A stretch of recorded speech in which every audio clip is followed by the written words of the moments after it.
And testing. 1, 2, 3. This thing on. I think we're good. And good afternoon, good evening, and good night, and welcome to today's episode of the Law, News, and Laughter podcast. I'm your host, Aussie Overlawd, an attorney from here in Melbourne, Australia. Yes, we do exist, contrary to what some jerk-offs may say over on the internet, but I'm right here. I am an Australian attorney who generally likes to bring you the weird and wacky news and occasionally just provide a little bit of legal know-how. Things that I will not be talking about today. Apparently Super Mario is already getting a movie reboot. Sorry. And of course, I forgot to mute my phone because why not? Apparently, Super Mario is already getting a reboot. I have no idea why. My daughter is still watching the one that just came out. A missing Florida woman has been found alive and safe on Thursday after banging on the door of a shipping container she was locked in. A New Orleans Police Department superintendent is blaming rats for getting high for evidence disappearing from the lockup. Yeah, I'll believe that as soon as I believe that, Biden doesn't trip down the stairs. A $500,000 sand dune that was designed to protect some coastal homes has washed away in all of 3 days. And about 300 people at a Californian hospital were possibly exposed to measles after a child went in for treatment. Things that we will be talking about. You're my go-to for what the hails. Nope. What? Of all the people on YouTube covering it, I'm the go-to? Like, don't get me wrong, I appreciate it, I really do. All I try and do is provide a relatively unbiased, very much splinter in my ass kind of opinion on it. But I'm very happy to hear that, and thank you very much for the super chat. We do have a bit of a mixed bag today for things that we will be talking about. Apparently some rapper is suing a YouTube channel because they went to his concert, filmed a bunch of stuff, including their own reactions, and uploaded it. He lodged a DMCA claim, and they fought back. So apparently he's actually had to institute proceedings. Beyond that, I wanted to avoid watching the video about the young girl who got into the fight and had her head bounce off the pavement like a bouncy ball. Pavement like a bouncy ball. I kind of feel like we have to. There's a major trigger warning for that because some people may find that disturbing. I know I sure as heck did the first time I watched it. Actually, that's a lie. I still find it disturbing because once her head bounces off the ground a couple of times, she starts seizing and convulsing. That's a little bit disturbing. Damn you for starting way late last night. Would have had some great material for you. Sorry about that. But apparently, Taco Bell in Oakland has decided that they're going to switch to drive-through only in a bid to crack down on crime. That doesn't say anything about the area at all, does it? And as I said, rapper Bad Bunny is suing a fan who fought to keep bootleg footage on YouTube. We've got an update in the Tyreek Hill broken influencer case. And we're going to look at a case of a few YouTubers going bad, including one who allegedly exploits body camera footage from police for young women getting DUIs. Right after that, we're going to look at some body camera footage about a DUI arrest going wrong as a girl grabs a gun from a police officer and screams from her mummy. Yeah, I couldn't help myself. That just screamed way too convenient. Anyway, let's get stuck into today's episode of Law, News, and Laughter, people.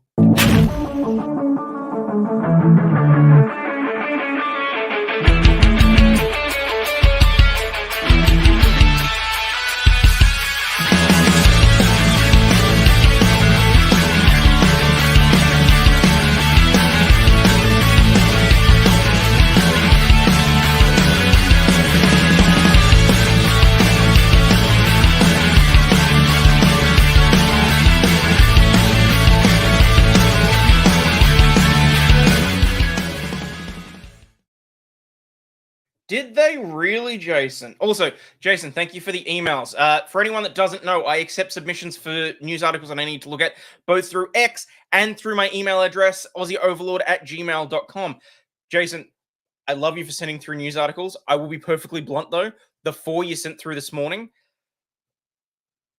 a little too disturbing for the theme of the show. But if I can use them in a future episode, I will do. I'm just not big on... The one about the dog scalping the 4-year-old and then the 2 babies being found, that just... Like, I read them, and I appreciate the submissions. It was a little too dark for a Tuesday for me. Anyway, let's get started with a little bit of casual racism, shall we? Tried to pick the tame ones. That's terrifying. Because Craig Foster has apologized to Sam Kerr, the captain of the Australian side of the Matildas, who Matildas, I'm pretty sure that's the I don't know, the female team for soccer, or wait, the Matildas, is that soccer or hockey? I should have double checked that. I feel bad. It is the women's national soccer team. She just happened to get into an altercation with a police officer in the UK about a week ago, wherein she called him a white bastard or a bloody white cop or something along those lines. Yeah, the casual racism. It is soccer. Okay. The former Socceroo, Craig Foster, has apologized to Sam Kerr. Now, I am yet to decide if this is tongue-in-cheek. I'm pretty sure he's being sarcastic here. Yes, it is reverse racism. Wait for it. The former Socceroo says he made a mistake and is very pleased to be able to learn that racism can only be perpetuated against a marginalized person or group. Well, former Socceroo Craig Foster has apologised to Sam Kerr for criticising the Matildas captain after it was revealed she allegedly called a police officer in the UK a stupid white bastard. Foster, in a lengthy explanation on X, stated that he'd been mistaken into thinking that any discriminatory, demeaning, or hostile comment made referring to any colour was racism. Kerr allegedly called the police officer a stupid white bastard or a stupid white cop. Either way, not disputed that she called him stupid and white. After a night out in London in January 23, she's pled not guilty in the court to a charge of racially aggravated harassment. Yeah, bullshit. Not football Americano, but soccer, yes. Foster last week urged Football Australia to strip Kerr of the Matildas' captaincy if the allegation was proven to make a stand against racism. He said interpersonal racism against a white person is still racism.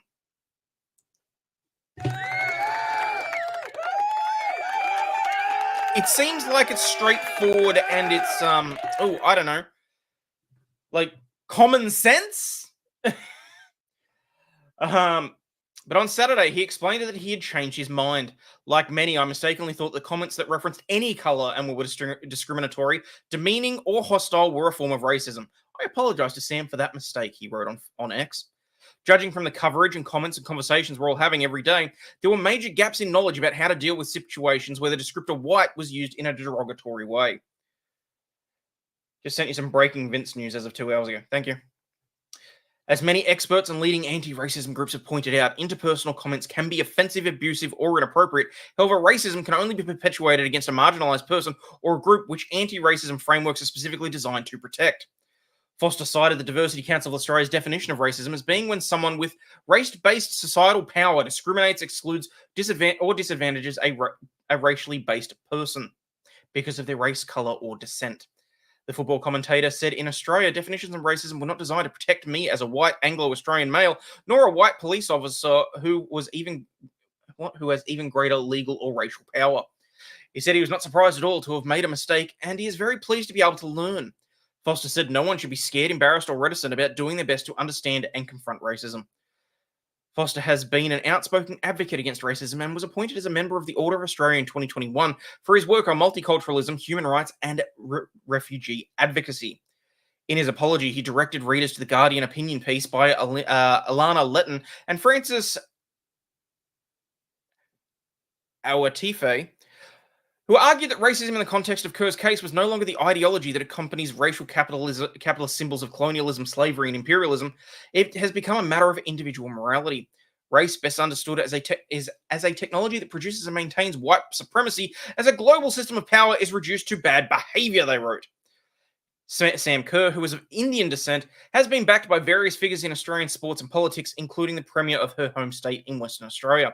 Football Australia and Chelsea, the club that she plays for in the Women's Super League, have supported the 30-year-old. Is it stupid of me to say that it's still true that in this day and age that white people are the only people you can actually be racist against and not get... Like, let's flip this. If a white person had said to a person of color who was a police officer, oh, for example, stupid black bastard, stupid brown bastard, stupid Asian bastard, Can you honestly tell me that that would not be seen as being racially motivated and that would not be racially charged? Another one braces racism with both arms, apparently. So, look, I just it's rules for thee and not for rules for thee and not for me, and I'm a little bit sick and tired of it. If you're going to hold someone to a legal standard, it should apply across the board. So, but anyway, I just wanted to get that one out of the way because we're going to talk about another bad cop. A female cop's alleged ties to a drug kingpin have landed her in court. The rookie cop has appeared in court accused of having an illicit affair with a jailed heroin dealer. The rookie cop who has appeared in court accused of having an illicit relationship with a drug kingpin, Police Constable Caitlin Horwath, was investigated by West Yorkshire Police, northeast of Manchester in England, over alleged links to a jailed heroin dealer. She appeared in York Magistrates Court on a Wednesday, charged with misconduct in a public office in relation to the alleged relationship. Was she screwing him while in uniform? Because as bad as it sounds, her own personal relationships outside of work. I mean, it says jailed, so I'm assuming she was screwing him on the company dime. So the student officer who has been suspended spoke only to confirm her name, date of birth, and address. She was unconditionally bailed to next appear at the York Crown Court in April 12. Smash or pass? See, I don't know. See, she looks like a completely different person in this picture to this picture. Like this one, she's sort of smashable. This one, she's a hard pass. PC Caitlin Horwath, 24, who works for the Bradford District, is due to appear in York Magistrates Court on March 7. The charge relates to a relationship with a notifiable association with criminal connections. She's nice looking, but she has crazy eyes. Yeah, I can see that. She's currently suspended from duty. She's been reportedly had an affair with the married Chief Superintendent Daniel Greenwood, 17 years her senior. The Bradford District Commander, who has worked with the West Yorkshire Police for 20 years, has been suspended on pay following what? Wait, what?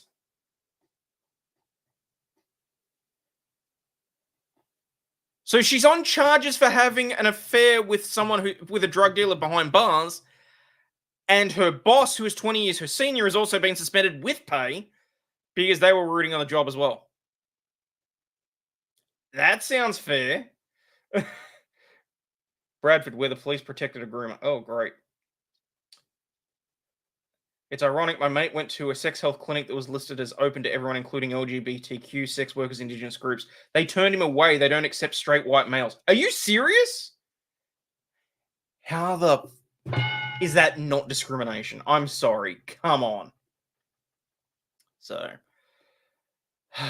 But anyway. Now, I sort of actually wanted to jump from the casual racism article into another, what I'll call blatant article. Not a groom of the whole gang. Damn. Bell no! Taco Bell has been forced to go drive-through only and close all dine-in services at US locations in a major US city as crime has exploded. One city's Taco Bells have taken the drastic action in response to the rising crime rate against franchise in the area. Many establishments in Oakland, California are responding to crime in the area by taking defensive action. For Taco Bell, that means a handful of changes to be blanketly applied to all locations in the city. Stores will be closing inside dining indefinitely, limiting service to drive-through, and requiring patrons to pay with card. They're making sure that there is no money on the premises. He asked why, and they said it's a different strain of chlamydia to text for straight. What?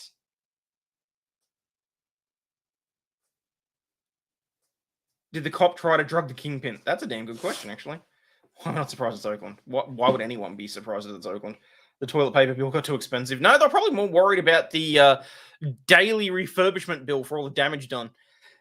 The sweeping changes have already come into effect in 4 of the 5 locations in the area, with dining room closed signs perched from the windows. The 5th location will retain interior dining for now, as it is also a KFC and run by a different franchisor.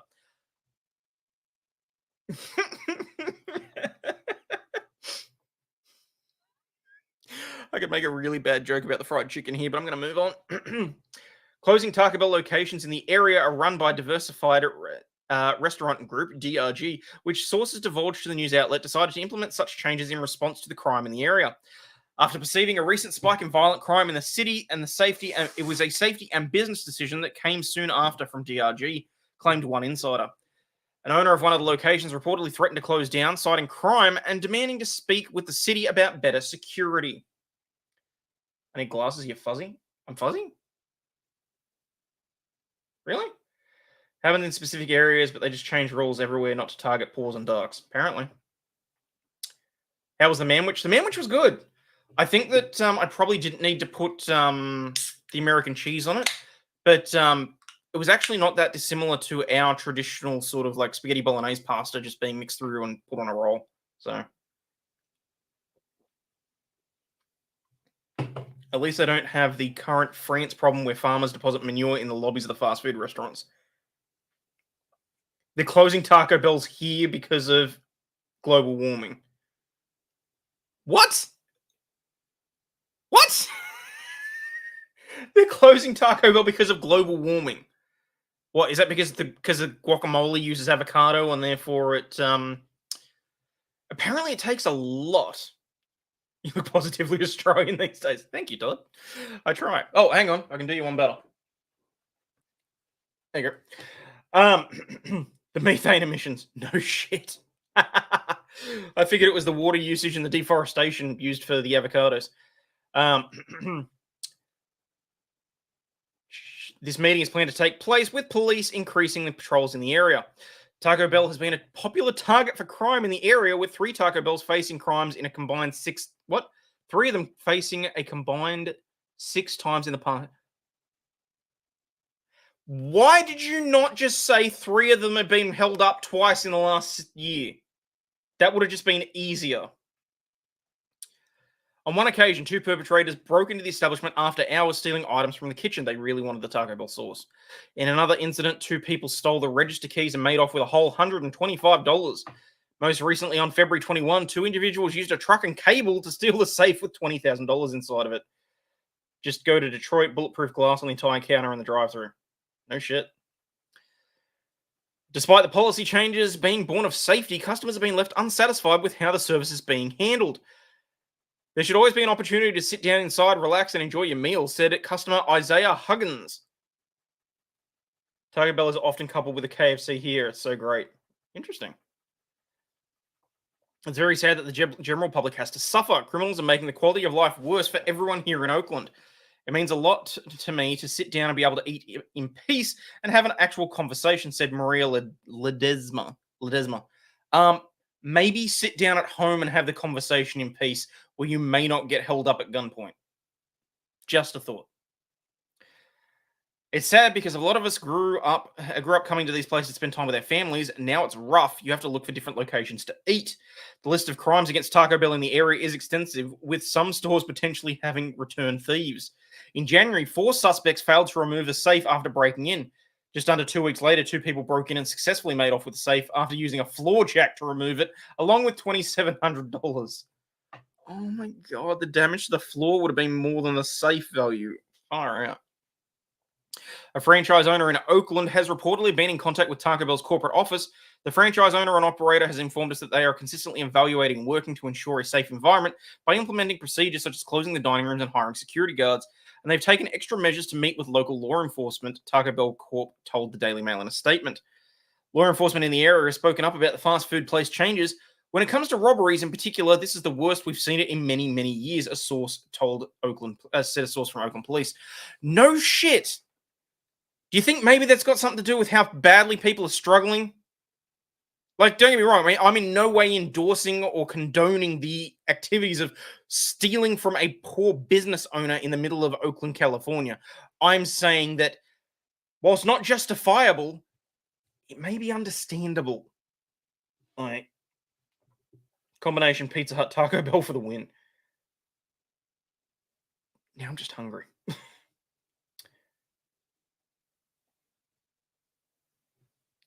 Oh, I'm sorry, Emo. That's really strange. It's her own fault for staying in Oakland, though. It's somewhat of a skill issue. Oh? The headline from the Oscars last night: Celebrity Oscars guest delayed by anti-Israel activists carrying bloodied head of Joe Biden on a stick. Oh, gross. Yikes.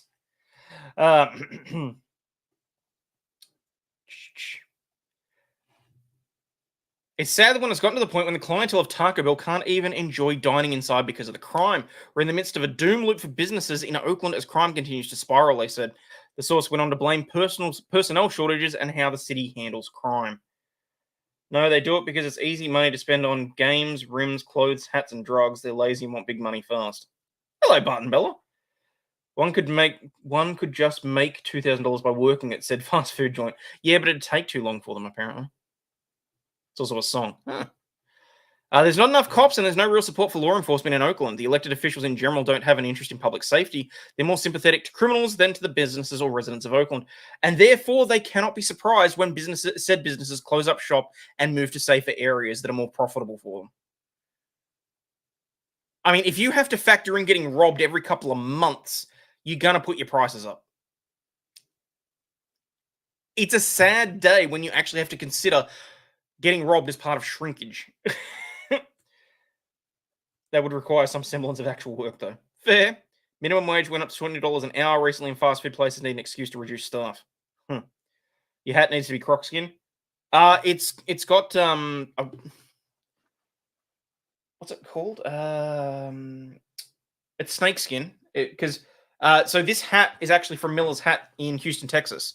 It's a replica of the Crocodile Dundee hat from the movie, and so it's beaver felt. Genuine crocodile teeth, and it's got some sort of snake skin on it that's a common snake in Houston. So, did they actually raise the wages to $20? I do believe so. Today, kids have an immediate gratification problem. They're like all BPD kids. So, it's unfortunate. So does that one. I think I can skip that one. Oh, yeah. So this one was passed on to me by Stingy, so I need to bring up the Feel Special Stingy, because not only do you have this,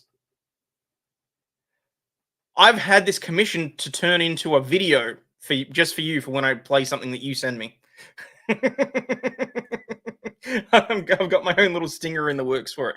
Actually, hang on. Let me double check that my editor hasn't finished that. Give me 1 second.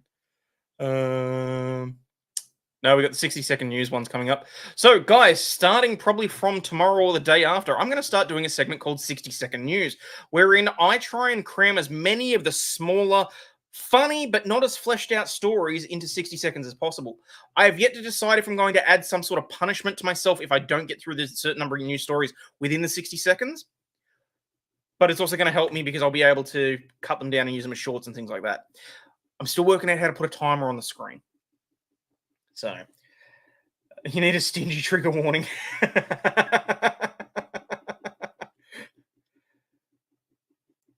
You got beavers there. They like ours are all fucked up. No, it's beaver felt from America.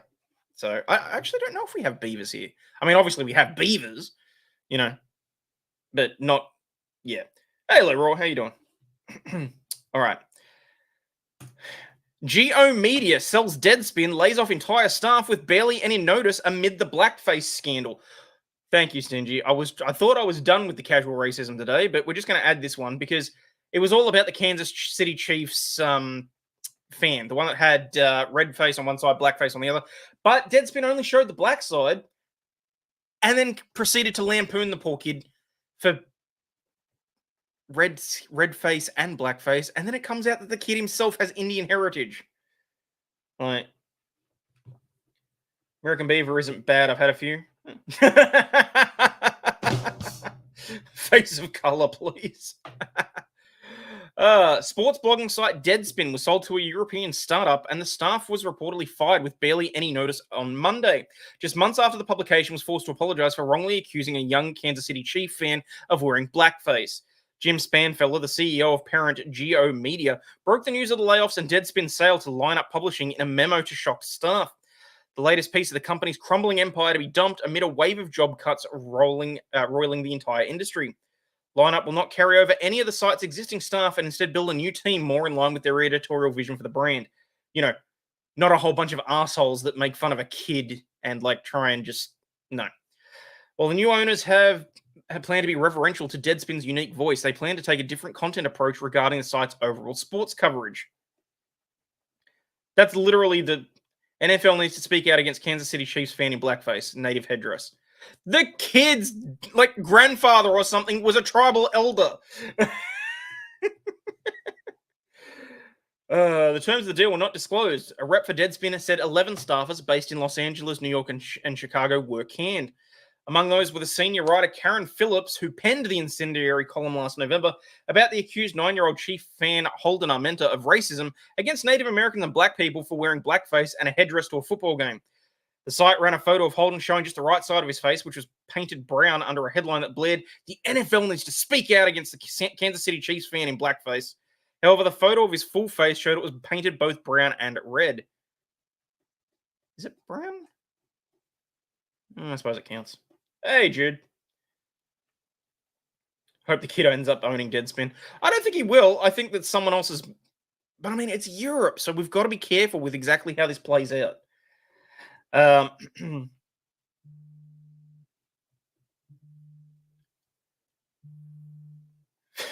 are we? Phillips failed to mention that Holden is of Native American descent and that he was wearing war paint with one color covering each side of his face. Holden's grandfather, Raul Armenta, sits on the board of the Chumash tribe in Santa Ynez in California. Deadspin, which had been owned by Geo since 2019, quietly tweaked the article amid a firestorm of criticism, as well as legal threats from Holden's parents, and added an editorial note saying that the publication regrets any suggestion we were attacking Holden. The headline attacked Holden. Like, are you actually serious right now? Hang on 1 second. I just need to check something. Okay, that's fine. And I just need to exit out of that. Sorry, forgot to put my phone on Do Not Disturb. Last month, the family filed a defamation lawsuit seeking unspecified damages. Journalism and the country as a whole is better now today that Karen Phillips no longer has a platform to target innocent kids with his agenda-driven writing, said Libby Locke, the lawyer representing the family to the Post on Monday. We are also grateful to Geo Media for infusing the company with cash that can be used to pay the judgment to the Armenta family that they're going to win against it. That's quite funny. That's funny.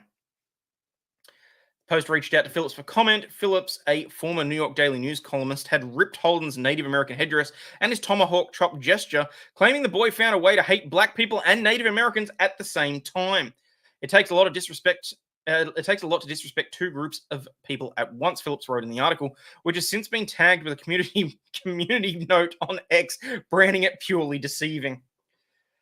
This is what happens when you ban books, stand against critical race theory, and try to erase centuries of hate, he wrote. You give future generations the ammunition they need to evolve and recreate racism better than before. The cancel culture bitches are starting to lose more often. Fingers crossed. The boy's outraged mother, Shannon Armenta, shared numerous images of her son getting a warm reception at the game. This has nothing to do with the NFL, she wrote, suggesting the photo was picked up by Deadspin purely to create division. But Phillips reportedly doubled down on this claim in a since-deleted X post. For the idiots in my mentions who are treating this as some sort of harmless act because the other side of his face was painted red, I could make the argument that it makes it even worse, he wrote in the post. You're the ones who hate Mexicans but wear a sombrero on Cinco de Mayo. Shortly after the imbroglio, the boy's father, Raul, spoke to Fox News' Jesse Waters, saying it's too late for an apology from the site and the reporter. This is so ridiculous. Did they forget that the kid was at a game where one team is called the Chiefs? Yeah, and they had issues with that as well. Just think the guy doubled down on the story. Yep. Apparently San Francisco is slowly unworking. I guess they got tired of stepping in hobo shit. There are billboards pushing the name change in downtown Kansas City. Of course there are. Of course there are. The damage is already done, and it's worldwide. Now there's comments all over. There's disrespect towards Native Americans and towards my family. We never in any way, shape, or form meant to disrespect any Native Americans or any tribes, he said. Spanfeller avoided the controversy in letting staffers know that he wasn't shopping the sports site before getting the offer from Lineup. Deadspin's writers and editors were given just 30 minutes notice that they would be losing their jobs before being locked out of their company laptops, citing a private post on X from senior editor Julie DeCaro, according to the Daily Mail. That's funny. Geo, which owns Gizmodo, the AV Club, and The Onion. Okay, didn't know that. I'm feeling a little bit better about this. Has been offloading sites and cutting staff over the past year in a bid to become more efficient. In November, it shut down female-focused website Jezebel, laying off the site's staff. Later that month, Paste Magazine bought Jezebel.com from Geo. The kid gets to go to the Super Bowl. Will be a massive shame if the Chiefs have to change their name. The company also sold lifestyle website Lifehacker to Ziff Davis last March and laid off its staff. We're not strapped for cash, Spanfeller claimed to Axios in January, but he added that the use-by date for private equity companies tends to be around 6 to 10 years, so we're coming up on that, he said. I feel like that's bullshit. The media industry has been rocked by layoffs and shrinking ad revenue linked to declines in web traffic related to changes in search algorithms from Google and Facebook. Well, the other thing we've also got to talk about is Facebook basically pulling the rug out from under the news outlets here in Australia.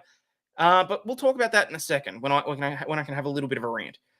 This year alone, BuzzFeed, Vice Media, The Washington Post, LA Times, NBC News, MSNBC, Sports Illustrated, and CBS News have all cut jobs. The only one that I'm upset about that is Sports Illustrated.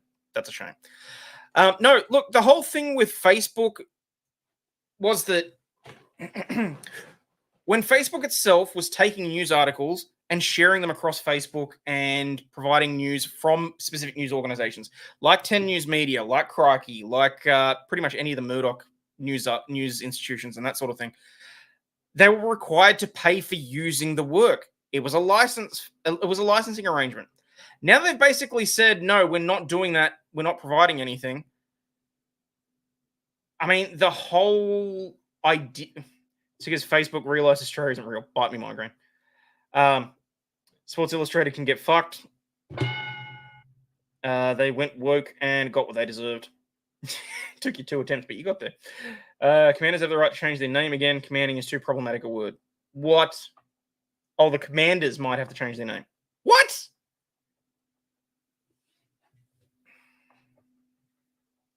What a hot wok, cold oil, no stick.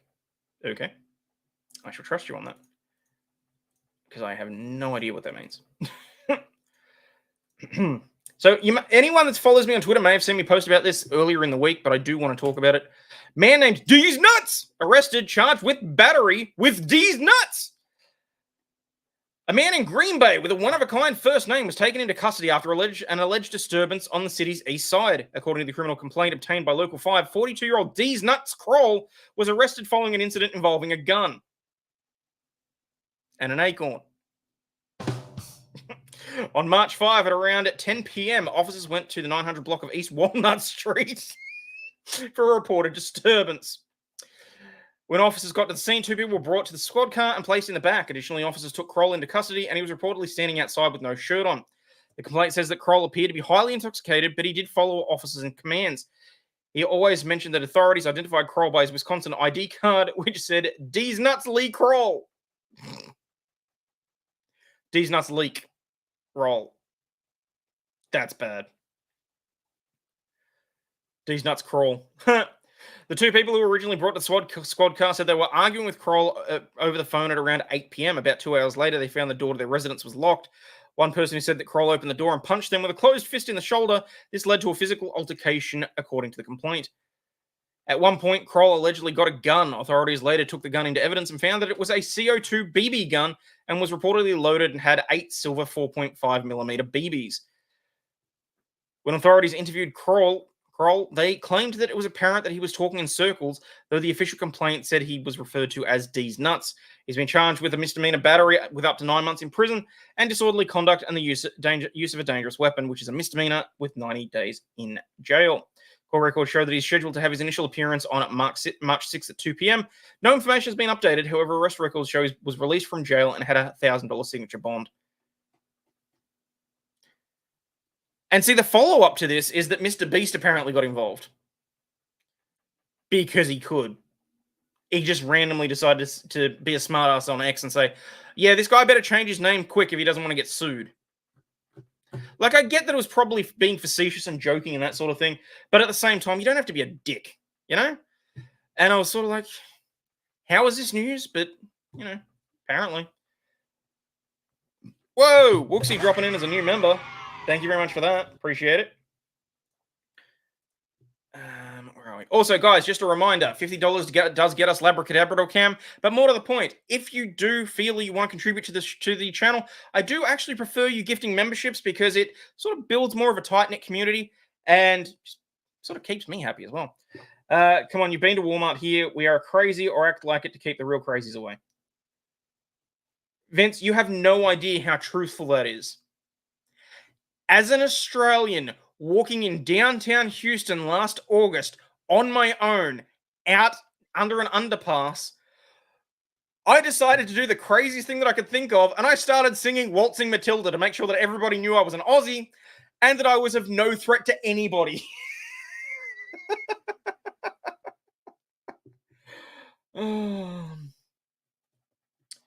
At least cops don't freak out over an egg. At least the cops didn't freak out over the acorn and mag dump. True. One of my co-workers passed out D's Nuts chocolate bars for Valentine's Day. Mr. Beast was sued for using D's Nuts. Well, it wasn't only that. I mean, Mr. Beast also sued. Yeah, so because we actually covered that lawsuit. What is it? Mrs. D's Nuts sued D's Nut over the D's Nuts chocolate brand. And then he wound up having to sue. I mean, he's had to sue a few people. Apparently, the burgers that he had as well were, what do you call it? Like rancid or some shit like that. So, true story. It was not me. Oh, I don't doubt it to you, but good on you anyway. All right, I kind of want to do. All right, well, this one's the one with the footage. And you know what? There's 91 people watching, so I think it's a good time for us to do the truly disturbing video. So I am going to play the trigger warning.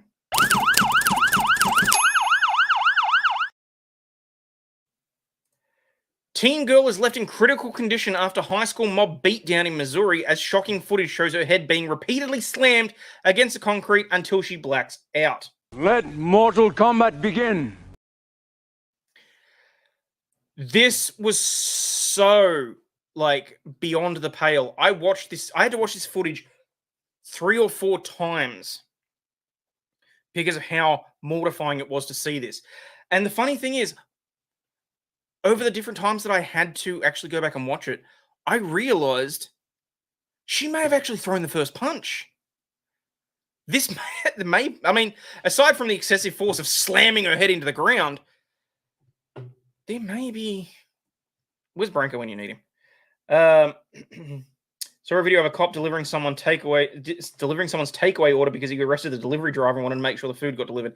Yes, I actually thought that was pretty awesome. Where are we?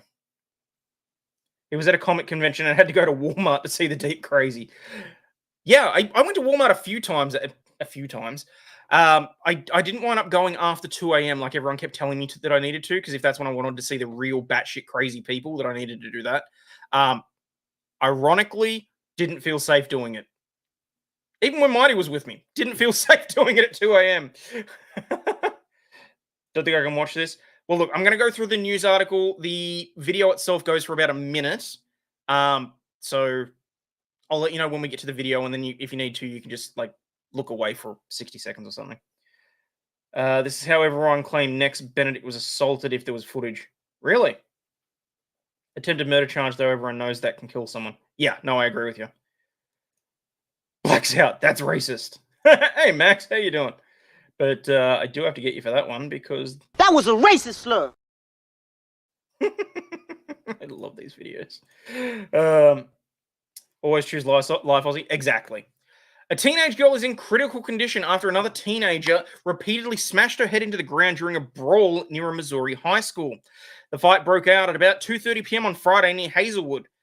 Video of the incident circulated on social media showing another girl bashing the teen girl's head into the concrete after throwing multiple punches and sending her careening to the ground. If this episode was not already going to be yellow for monetization, it will be now. Just saying. So feel free to send super chats. The victim appeared to begin to have a seizure as the group of other teens brawled just feet away. That was the bit that got me. The fact that she started having seizures, and it's very clearly captured on the video.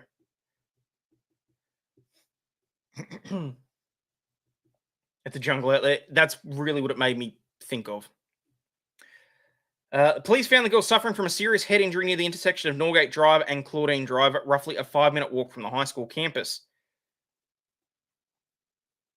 Missouri, more than just meth. We might be at Asian capacity in chat now.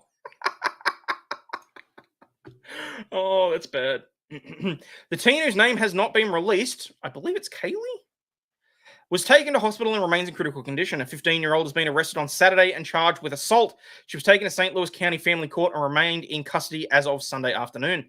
The St. Louis County Police Department is investigating the incident.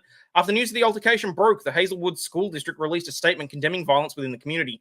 Good job. You release a statement. A school district releasing a statement is the same as everyone going onto X and going, oh yeah, thoughts and prayers. Thoughts and prayers.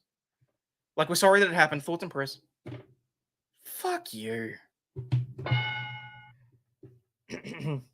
Oh, Tia, we have a token Latina as well. Hazelwood School District demanded school resource officers take DEI training. The police sent a scorching letter refusing to participate in the DEI garbage. Huh, there you go. The video was uncomfortable even for me to watch, and almost nothing bothers me, says Jared. Damn. Missouri is pretty bad, but the liquor is cheaper there. Release the video. Don't worry, we're going to watch the video. It's a tragedy anytime children are hurt, the statement read. Bullying and fighting in the community is an issue for which we all need to take ownership and work towards a resolution for the sake of our children. Are you freaking serious? Have you heard of the Taiwan water park disaster where people were on fire at a water park since they used glitter that was combustible and sprayed people with it during a fire? Whoa, really? No, I hadn't heard that. The Hazelwood School District offers our sincerest condolences, thoughts and prayers, to everybody involved, and offers additional emotional support from our support and crisis team to those in need. The statement urged community members to respect families of those involved and pledge to help work toward the betterment of the entire community. The district recently came under fire for disenrolling more than 3 dozen middle schoolers in late February, early March. I wonder why they might have done that. The district's public relations director, Jordan Elston, told STLPR that the students were ejected because of expired residency information. So they were illegals. Hopefully that wasn't too loud in people's ears. I didn't want to deep throat the mic like Nick does, but I at least want to make good use of the Rodecaster mic. So, where are we? Of the 40 students who received letters informing them of the district's decision, 38 were re-enrolled within a week after providing updated information. So their parents were just lazy then. So, the story's getting around. 1,300 comments on this one. There'll be no repercussions because of their privileged demographic. Cities would be on fire if the roles were reversed. No shizzy. Oh, thank you, X-Moon. Appreciate it. A version of the video that should be Rumble exclusive. Oh, no. Or do they not provide proof of residency in the district? That still makes them illegals. At least for the district. They didn't pay their taxes. Teeth throat the mic thinking of moonlighting. Hey, if this YouTube stuff doesn't work out, maybe. We need to share this story and all stories like it so everyone will know. All right. Now, to those of you that said that you couldn't stomach the video, I'm going to give you a... Let's give you a 5-second head start, We'll go for the Godzilla roar. Once the Godzilla roar is done.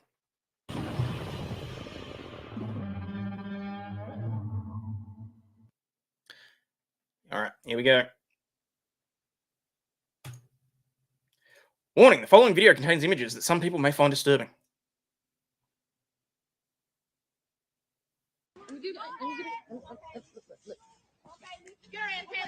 Now, if you look, it does look like she's the one that threw it first. God damn it, Daily Mail. Why can you not just have. Aussie Dundee going to show off his impressive knife. Going to need a cute kitten or baby seal video with a palate cleanser. Yeah. Someone's worried that it might get me struck. That's all right, button. Interrupted often? Yeah. It just annoys me because it goes to this screen here and all I want to do is pause. And she's down. Please don't play the whole thing. All right. And she's on top of her. She's hitting her. Fuck you, Daily Mail. I hate this. I hate that I have to do it this way. And then another person gets in and they start beating on each other. Hitting. All right, now I'm going to stop it there because that's the bit at that point self-defense ended. Yeah. That's the bit there. So I'm stopping there. Central clip on Twitter. Is it relevant to this?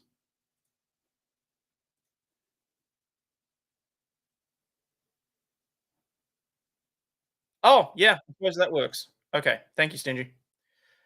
Didn't think I'd say that today, but thank you.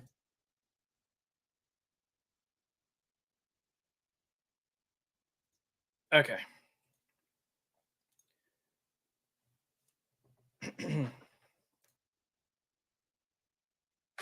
Now, there. I do believe she threw the first punch. I do.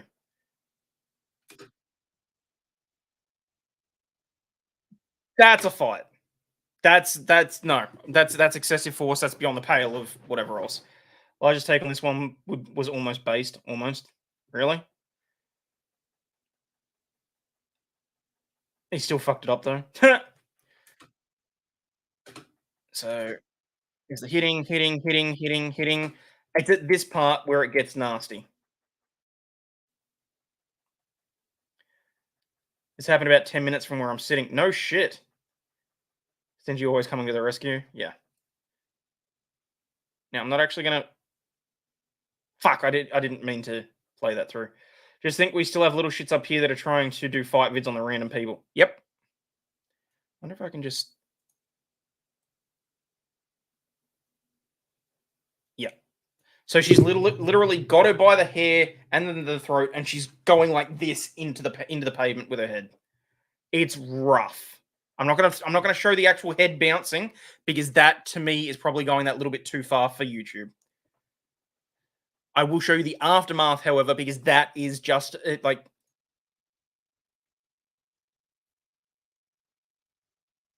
She's on the ground. They all start fighting. At this point, someone stops a car. She is already seizing on the ground.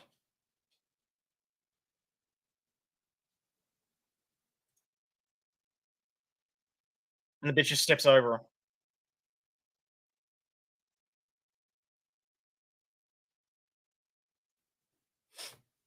No, you're absolutely right. As soon as she was on the ground, self-defense ended.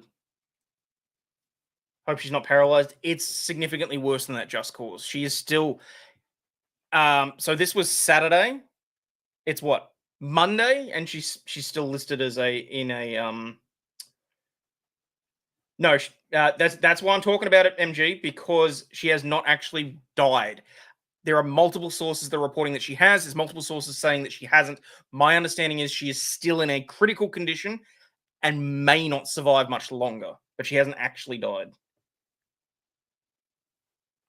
Yeah, she's in a medically induced coma, not expected to survive. Yeah.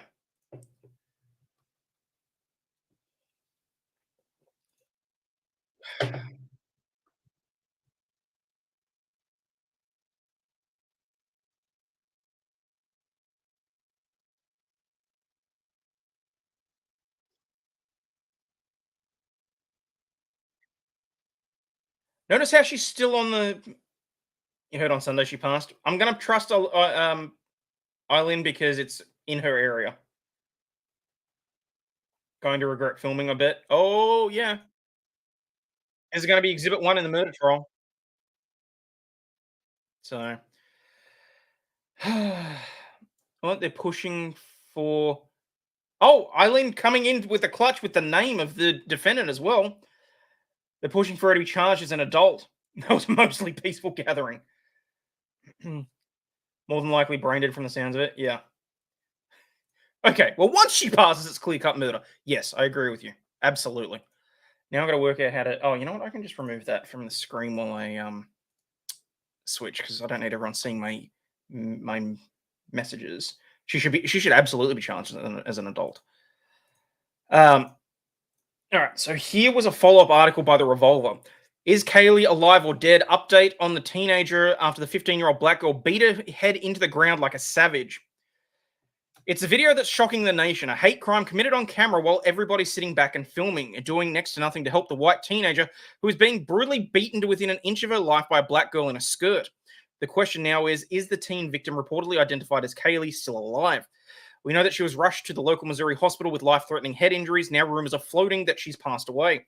Meanwhile, the savage monster who did this to her, identified as a 15-year-old teenager, is in custody on assault charges. Well, that'll get upgraded. Freaking kids are damn animals these days. Parents kick your kids' ass in a healthy way so they don't turn out like this. Savage is a good descriptor. Yeah.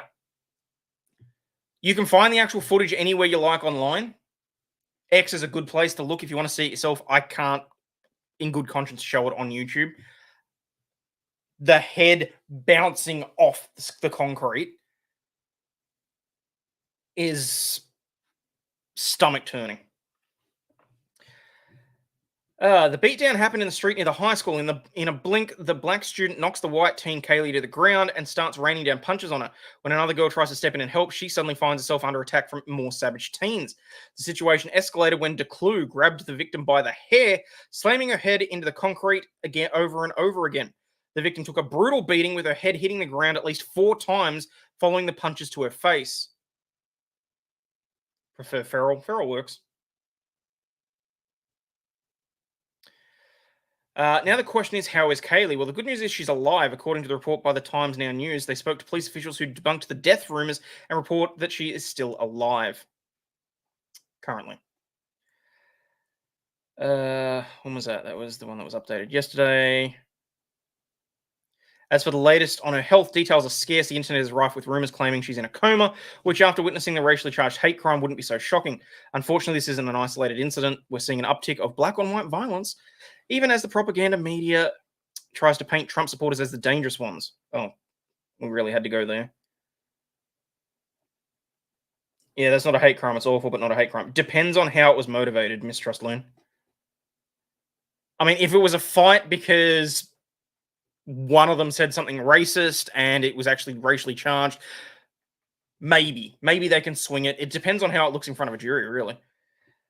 Of course, it's Trump's fault. Yeah. Savage can't be racist. It's not possible given her melatonin content. IMG. That's bad.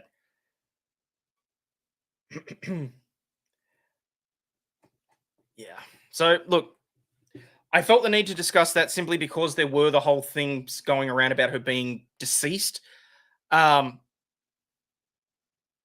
fully expect that if she passes, as MG said, that the charges will get upgraded to murder. I fully expect that. And I fully expect her to walk out of jail as soon as the judge grants her time served. But anyway. Let's move on to something a little more wholesome, shall we? For example, there was a kangaroo stampede that interrupted a bunch of golf games. Look at this. It's a stampede. And, of course, the Independent has to stick their thing all over it. It is a fair income Skippy got a little bit pissed off.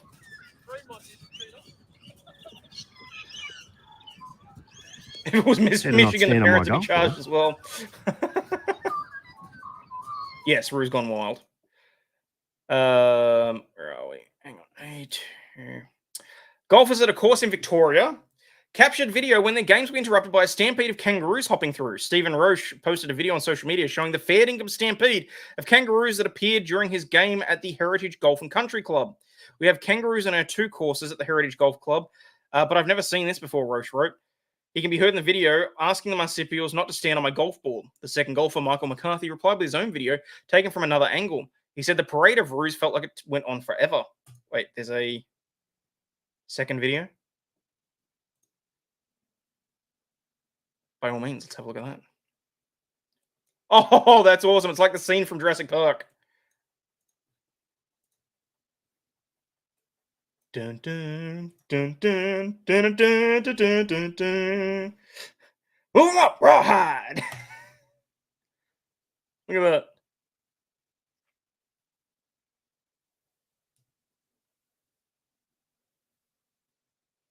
That's a big family.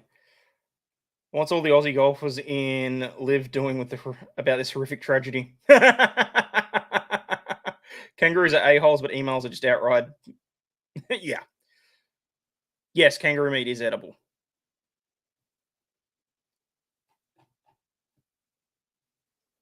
Not that long ago, I was actually going to fry up a kangaroo steak on one of my streams, but got a little too drunk. not going to sugarcoat that one because it was one of the drinking streams, but yeah, got just a smidge too drunk. But there we go. All right, where are we? I don't think we care about the buy now, pay later stuff, do we? All right, let's keep going with the roller coaster of emotions. After a Nebraska mum tried to hide the bloody clothes of her daughter that was brutally mauled by her boyfriend's dog. A Nebraska mother tried to hide the bloody clothes after her disabled daughter was viciously attacked by her boyfriend's large dog and remains in custody after being arrested for obstruction along with her beau. Liliana 4 suffered grisly injuries that included her scalp being... This might be the same article that Jason sent me. Never too drunk to start a fire. We didn't start the fire. Was always burning when the world was turning. Her family has said she's out of intensive care but faces a lengthy road to recovery.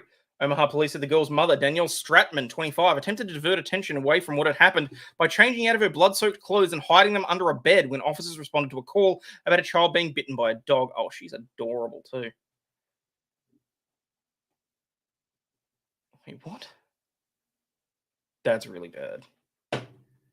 Jason has been vindicated, yes. Animal control eventually found the dog, which belonged to her boyfriend, Greg Priester, 42. The 24-year-old with a 42-year-old boyfriend. Not sugar daddy, not boyfriend, who's almost twice your age. I don't generally kink shame, but yeah. The shirt on the kid, definitely not a sign of acceptable parenting. I wasn't going to say it. The dog was voluntarily surrendered before being euthanized by the Nebraskan Humane Society. We immediately euthanized the dog and sent the tissue out for testing due to the severity of the injuries and where they were located. It needs to be expedited because the injuries were very close to the brain. A GoFundMe was launched by Liliana's great aunt Kimberly to help the family cover the extensive medical bills. Oh, the poor thing. She's 4 years old and her scalp was torn off. Her cheekbones were broken. She has torn ligaments in her neck and stitches all over her body, this fundraiser reads. She's now out of the ICU, but will probably be having another surgery later this week. Many more follow. She's going to need therapy for the trauma. The aunt also noted that Liliana was born with spina bifida, a birth defect that affects spinal cord development. Shit.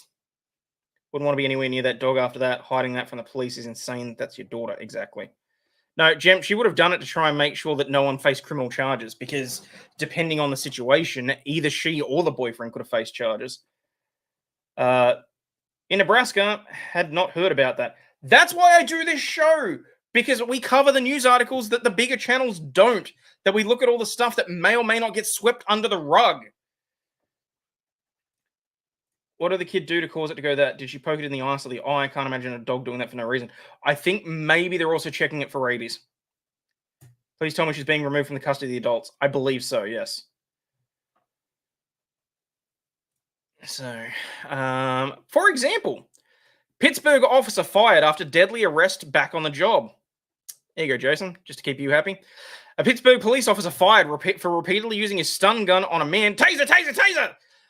Has been reinstated. Keith Edmonds was not charged, but was terminated by the city in 2022. It was the October 13, 2021 incident when Edmonds was dispatched to Bloomfield for a report of a possibly stolen bike. He then encountered Jim Rogers. Police body camera footage showed Edmonds talking with Rogers, who appears to comply, until Edmonds reaches for a wallet in Rogers' pocket. Things escalate and Rogers is repeatedly stunned. He died the next day. It's just a sense of disappointment, upset, and the absence of accountability, said Tim Stevens, the CEO of the Black Political Empowerment Project. There's a man dead over a bicycle. Stevens says he's frustrated with the outcome. According to the police officer union president, Edmonds will receive full back pay and benefits. Full back pay and benefits. There are many wonderful police officers in the Pittsburgh Bureau, but when an officer performs inappropriately, when an officer performs in a way that is seriously negligent, there should be a price to pay, and that should not be a paid vacation. The mayor's office called the decision deeply disappointing. Officer Edmonds testified that he violated the policies of the city of Pittsburgh. However, this award adopts a new standard that says that even the admission of guilt by the officer isn't enough to warrant disciplinary action. Let me read that again in my shocked voice.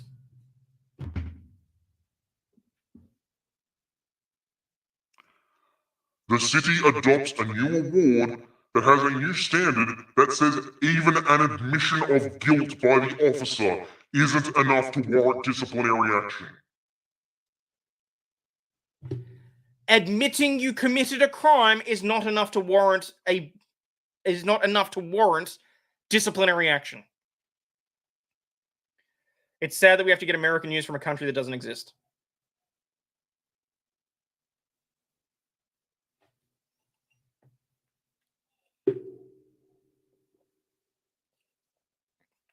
Well, I try and cover Aussie news too.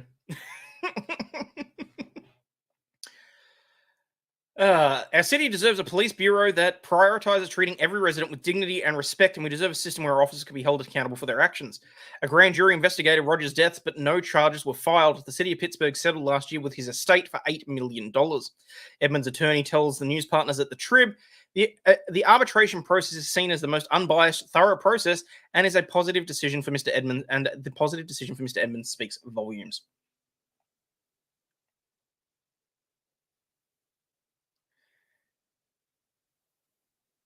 There has to be a standard. Tasering people for fun is not professional. Yes, I agree with you on that. Didn't the article say it was Cane Corso? Don't know. I thought somebody was giving her away. October 13th, 2021. Pittsburgh police officer Keith Edmonds was dispatched to Bloomfield for a report of a possible stolen bike. There, he encountered Jim Rogers. If you stick your hands in your pockets again, I'm going to take you to the ground. You understand that? Yes, sir. I appreciate it. Police body camera footage shows Edmonds talking with Rogers, who appears to comply, until Edmonds reaches for a wallet in Rogers' pocket. Things escalate, and Rogers is repeatedly tased. He died the next day. It's just a sense of disappointment and upset of the absence of accountability. There's a man dead over a bicycle. Tim Stevens is the CEO of the Black Political Empowerment Project. He says he's frustrated by the outcome. According to the police officer union president, Edmonds will receive full back pay and benefits. There are many wonderful police officers in the Pittsburgh Bureau, but when an officer performs inappropriately, when an officer performs... What is with his neck? He's got like a band across his neck that's creeping me out. Performs in a way that is seriously negligent, there should be a price to pay. And that should not be a paid vacation. The mayor's office calling the decision deeply disappointing, saying in part, Officer Edmonds himself testified that he violated the policies of the city of Pittsburgh. However, this award adopts a new standard that says even an admission of guilt by the officer isn't enough to warrant disciplinary action. That's insanity to me. All that is an extension of qualified immunity, which needs to be tossed out altogether anyway. That was Mike Clark report.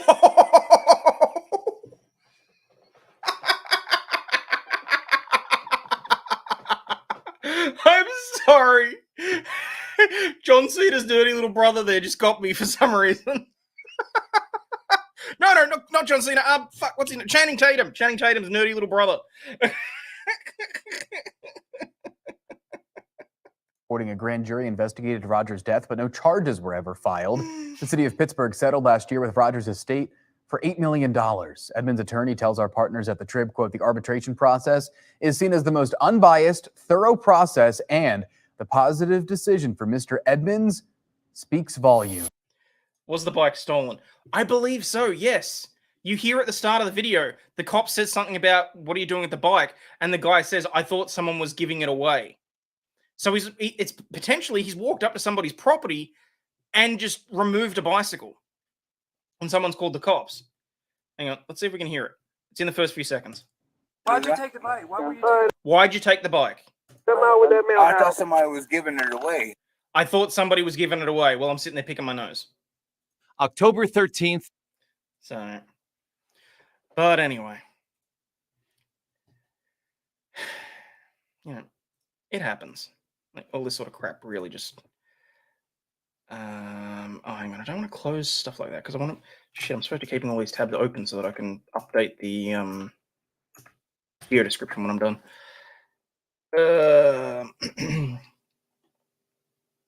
All right, so we're moving on to something... digging for Aussie gold. We're moving on to something a little bit more local.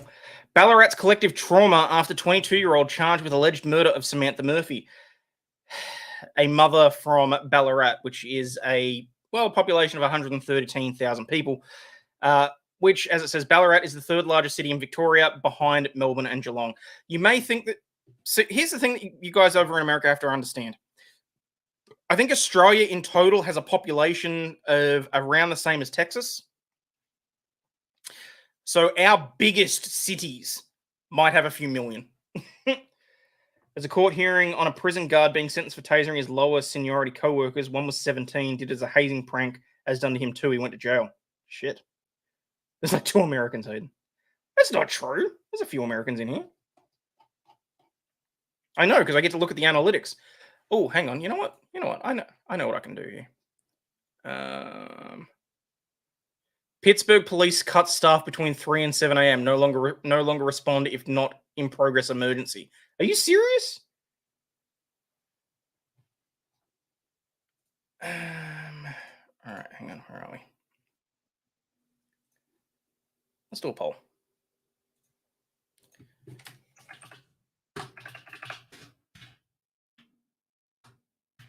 Y'all, does the apostrophe in y'all go after the Y or after the A?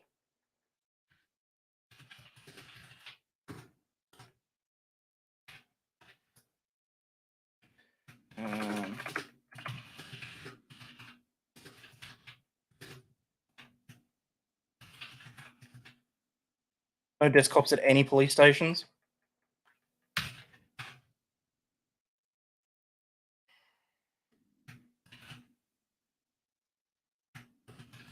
right, there we go. So hit the like and sub button and then tell me where y'all hail from: USA, Australia, UK, or other. Sorry to those of you that are other. After the Y for you all, aka y'all. Thank you. Depends on how you're saying it. Y'all or y'all. And I'm American, but can't you tell from my generic comments? It's all good, Born Sinner. Other is China. Look at that. 62% out of 26 votes, 65 out of 31. So there's a good deal of people that are... out of 740 cops in Pittsburgh, only 22 are on duty at night. Whoa. Bet there's more Canadians than Americans. Only few flew through Sydney, but beautiful view. Seen friends, pictures, walking some cockamamie bridge. The Harbour Bridge is a little bit overrated. Anyway, back to this. I'm going to restart so that I can clip this for later. Ballarat's collective trauma after a 22-year-old's been charged with alleged murder of the mother Samantha Murphy. With a population of about 113,000 people, Ballarat is the third largest city in Victoria behind Melbourne and Geelong. Despite its relatively large size, locals often run into someone they know while getting their early morning coffee, walking the dog, going to the gym, or attending social events. It's an old gold mining town. So, I'm Aussie, but people think I'm from another planet. Hey, people think I don't exist, so don't stress. Strangers don't seem to be strangers for long in the city, where the notion of 6 degrees of separation, the idea that people are 6 or fewer social connections away from each other, seems to be reduced to 1 or 2. But the city's social fabric and allegiances to its locals is being tested as it deals with a series of tragic events involving 2 families with strong community connections. The disappearance of Samantha Murphy, the ensuing 5-week search, and the subsequent naming of a 22-year-old Ballarat local, Patrick Oren Stevenson, as her alleged killer, have sent shockwaves through the grieving city. Mr. Stevenson, 22, grew up in Ballarat and attended St. Patrick's College from years 7 to 9 from 2014 through to 2016. He spent the next couple of years finishing years 10 and 12 at Damascus College, where one of Mrs. Murphy's children is a student. Our prayers and thoughts are with the Murphy family and all the community impacted by these tragic circumstances, both schools said in a statement on Friday. Thoughts and prayers. Thoughts and prayers.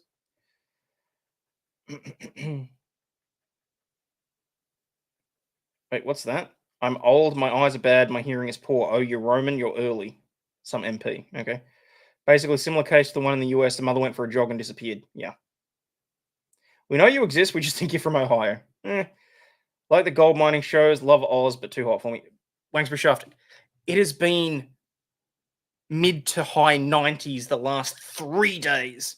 It is still hot in here because I've got the multiple monitors on and they're warming up the room. I'm sitting here sweating. I used to know someone that always said, "Use guys." I'm telling you guys, I was fucking theirs. Fucking theirs what? The Stevenson family is known in the community, especially the accused father, Oren Stevenson, who played football in the AFL for the North Ballarat Roosters. The Murphys are heavily connected to the arts community through the Centre for Music and Arts. With so many community touch points, people with no direct connection to the Murphys or the Stevensons are also feeling the grief and the pain. The City of Ballarat councillor Samantha McIntosh said Miss Murphy's alleged murder has had a ripple effect through the whole community. Psychologists call what the Ballarat community is going through as collective trauma. Rob Gordon is a clinical psychologist and consultant with the Red Cross and Department of Families, Fairness and Housing for disasters and traumatic events. He describes collective trauma as some fundamental aspect of our experience of our community being damaged. I can't do this. How long is this article? All I wanted to do was hear about the actual court case. Where are we? If that doesn't recover, then we now live as though this kind of event might happen any day to anyone and anywhere, Dr. Gordon says. Therefore, nobody goes for runs. We put huge locks on our door, and the sense of not being safe generalizes away from this type of event to anything and people becoming very anxious. Dr. Gordon said the random nature of the alleged attack has contributed to the collective trauma in the case. The second thing is, if she was an ordinary community member, an active community-minded person, a woman with a family, we can all identify with her.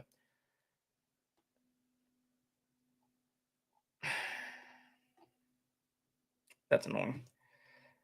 Move to Nebraska where you get 30 Fahrenheit and 3 inches of snow in the morning and 110 Fahrenheit in the afternoon. I'll be right. I'll be right. Send me some heat, please. It's 49 and windy AF. I'm worried shingles are coming off the roof. Oh, that sucks. I'll take your 90, but if you have humidity, you can keep the humidity.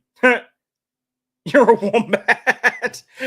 How do you know how square my poop is? Oh, okay. All right. So we actually need to move into the actual influencer stuff because, again, I've left myself with very little time. I have to go over this time around. Where are we? All right. So the update in the Tyreek Hill case. Influencer suing Tyreek Hill for breaking her leg demands he hand over his private texts and home security footage showing when he allegedly charged at her during a playful football game at his Miami mansion. For anyone that doesn't know, a influencer, Sophie Hall, signed her son up to a Tyreek Hill football camp. He reached out a week beforehand. He flew her out, leaving her son at home. And then while they were, I'm sure he laid some pipe during that week. But the point is that they had a friendly football match in the backyard, and apparently, according to him, she didn't like being pushed around by a woman who is like almost a foot taller than him. And the daft bovine. So, like, apparently he crash tackled her and broke her hip or something, or fractured her femur. The influencer suing Tyreek Hill for allegedly breaking a leg during a backyard football lesson wants the NFL star to hand over his private texts and DMs in a fresh legal blitz. Sophie Hall, 34, wants the speedy wide receiver to dig out any home security footage of the bizarre clash. You honestly tell me that wasn't deleted within an hour? Which took place last summer at his Southwest Ranches, Florida mansion. The plus-size beauty claims she humiliated Hill, 30, by knocking him off balance during a practice drill, and he retaliated by charging at her with a crushing force. Willing to bet that's not the only crushing force that her body endured while she was there. Yes, I'm casting aspersions, because I'm sorry. You don't fly a chick like that out for a week beforehand without the kid under the inference or the implication that you want to hang out prior to him going to the camp. Yeah, I'm sorry. I call bullshit. Gave her the Terry Tate. Oh, jeez. Who eats sea turtles? The explorers used to. Used to be a good source of water, apparently. Where is Europe in the poll? That is other. His attorneys have branded the narrative absurd, however, insisted that the curvy OnlyFans model fractured her right leg tripping over a dog.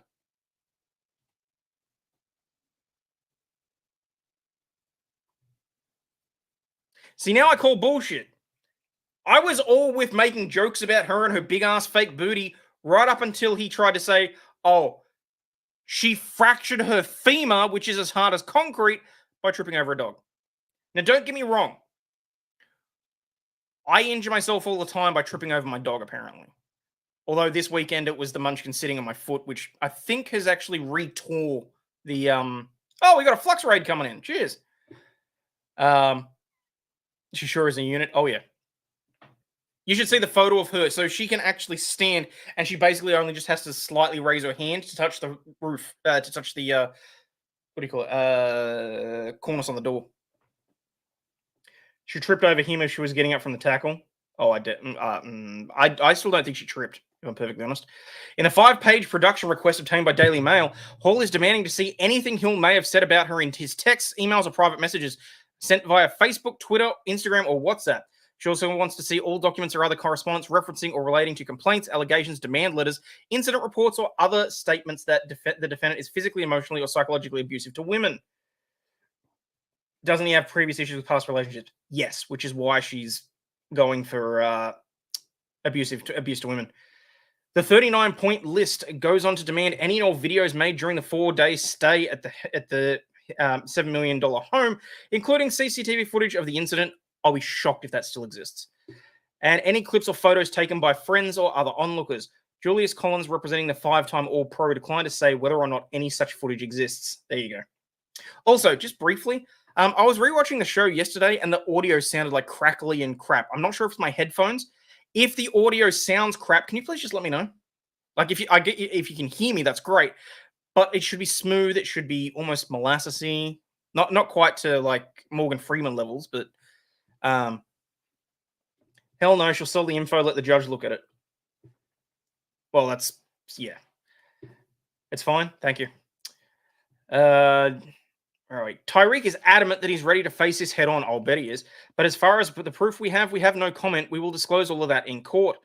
Hill had an incredible 2023 season, finishing the NFL leading 1,799 receiving yards and 13 touchdowns before Miami lost to the Chiefs, his former team, in the AFC wildcard game. Don't really give a shit. Off the field, things were just as frenetic as he suffered a major house fire, was caught on CCTV allegedly slapping a marina worker, and became embroiled in a series of paternity suits. Hall claims that in a Broward County suit, that Hill started sending her flirtatious Instagram messages a day after she enrolled her 10-year-old son in the camp. Hill flew her to Florida on June 28 and invited her to hang at his Swiss abode. Oh, I don't have the Pornhub music anymore. Damn it. Which boasts a spa, putting green, NBA regulation at basketball court, and a turf football field. So here's the request. Copies of any and all policies of insurance that may be applicable to the incident. Copies of any and all excess insurance policies that may be applicable.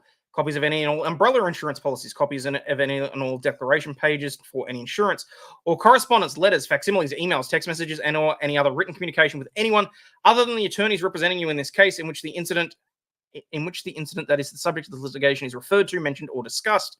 Any and all accident or incident reports generated as a result of the incident alleged in the complaint. Any written or oral statements made regarding the incident that is the subject of this litigation. Any and all statements taken of any party in this suit which relate in any way to the incident described in the complaint. Any and all statements taken from any non-party witness which relate in any way to the incident described in the complaint. Sounds like it needs to move to Otter Creek. It did sound crackly. I thought it was my internet connection. Oh, there you go. I can hear you, but don't understand your accent. Fair enough. Sounds smooth and molassesy here. Excellent. You sound a bit wound up, but sound great. Excellent. Okay. Any photos or videos, any and all documents or correspondence, including but not limited to tickets, emails, financial statements pertaining to the booking of the travel with to the Southwest Ranch's residence and departure from the residence during her stay at the residence described in the complaint. Any photos or videos of the incident that is subject to the litigation. Any and all photos and videos, video footage, including but not limited to home security footage. Pretty sure that was covered by point 13. Basically, she's gone on a fishing expedition to see whether or not he still maintains any evidence that would show that he ran into her. Everything off social media, WhatsApp, Facebook messages, text messages, iMessage, any and all photographs, motion pictures, videotapes, and recordings of anyone who was present. Huh. Does everyone remember to subscribe, hit the bell, and thumbs up? Thank you, Kathy. George, won't you go get it back? So this is the chick that is allegedly seeking, how many millions of dollars was it? Because he allegedly ran into her and fractured her leg. All I'm saying is she doesn't seem like she's struggling too hard to get her legs in the air for the OnlyFans content. Just saying.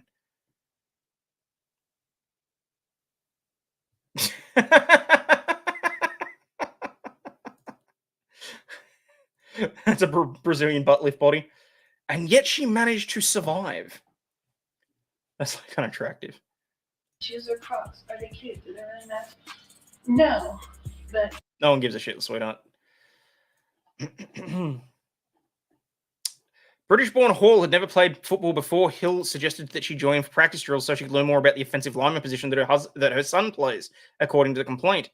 The 6'1" actress claims that she caused Hill to be pushed backwards, garnering laughter from witnesses present at the time, including the defendant's mother, sister, friend, and trainer. Apparently embarrassed by his loss of stability as a result of contact by a woman during a football play, Mr. Hill's attitude changed and he became angry. Hill instructed Hall to play offense, hiking the football to an imaginary quarterback when Hill became a defensive pass rusher, the suit adds. He charged her so violently with great force, resulting in significant and serious injuries, the suit adds, alleging negligence, battery, and assault. The crushing force was so great that she sustained a right leg fracture, necessitating surgery with metal hardware implantation. Her leg is healed now. Those crutches are just for the fake ass. No shit. Flux is passing. Glad you have seen its Flux. That's awesome. Her butt cushioned her fall? Apparently not. But after being in pain, Hall, who is 3 inches taller than Hall, says that Gridiron Star downplayed her injury, offering ice and a bed to lay in. But after being in pain and agony for days, she was diagnosed with a right leg fracture, which required surgery, weekly physio sessions, and still causes her persistent pain and weakness, for which she's seeking damages of at least $50,000, because that's what's put in the complaint, because you have to claim at least $50,000. Responding to the suit, Collins said Hall's injuries were already being addressed by a pending insurance claim and that Hill was being fully cooperative, having done nothing wrong. This was him sliding into her DMs. Literally just paid for your camp for my son. Now you're here. We're lit then. I'm going to see you towering over everyone, I guess. I've been known to be a good stepdad. Classy. This is the year of the boobs. We can only hope. There's a metal implantation that she had to have put into her leg. You can imagine how bad it would be if she had been skinny. She'd snap like a twig. Quite possibly. She had more cushion for the pushing. So, counsel for Miss Hall has intentionally admitted from their complaint that Miss Hall fell over a dog while doing drills, which Mr. Hill with Mr. Hill, which was when she sustained the alleged injuries. The notion that Mr. Hill became upset because Miss Hill held her own in a playful football drill is absurd. The drills were playful. Hill's stellar football career has been dogged by controversies dating back to 2015 when he was kicked off the team at Oklahoma State, for choking his then fiancée, Crystal Espinal, while she was pregnant with their first son, Zev. In 2019, he was suspended by Kansas City over alleged child abuse allegations, but was reinstated after he pled his innocence, and a district attorney determined there was insufficient evidence to prove he had broken Zev's arm. Shitty husband and BF, but a good stepdad? Well, allegedly not. Months later, Espinal took Hill to court to prove he was the father of the twins Nakeem and Nyla, the first of multiple paternity test suits the speedy phenom had been hit with down the years. Those red flags didn't stop the Chiefs inking Hill a 3-year, $54 million extension before he caught 9 passes for 105 yards to spark their winning 31-20 comeback in Super Bowl LIV. I can't do Roman numerals right now. Sounds like they're made for each other. So these are all the women that have allegedly had paternity suits lodged against him. I believe one of those is his wife. No, 3 different women came forward to allege they had children with the NFL star within 4 months of each other. Hill joined Miami in 2022 in a blockbuster trade and signed a record-breaking 4-year, $120 million extension for a wide receiver. Off the field, however, he got into another scrape when he was caught on CCTV in June 2023, allegedly slapping a Miami Marine employee who declined to press charges. Is that Kim Kardashian? No. Even she's got standards. A former Flame, Brittany Lackner, came forward in January 23, claiming she was the father of his little boy. She blasted him for allegedly offering her just $2,500 a month, which she said was woefully inadequate for someone on a $30 million annual salary, but the pair have since settled. Hayden will never understand Roman numerals if he lives to be C. Now that's funny, because I get that.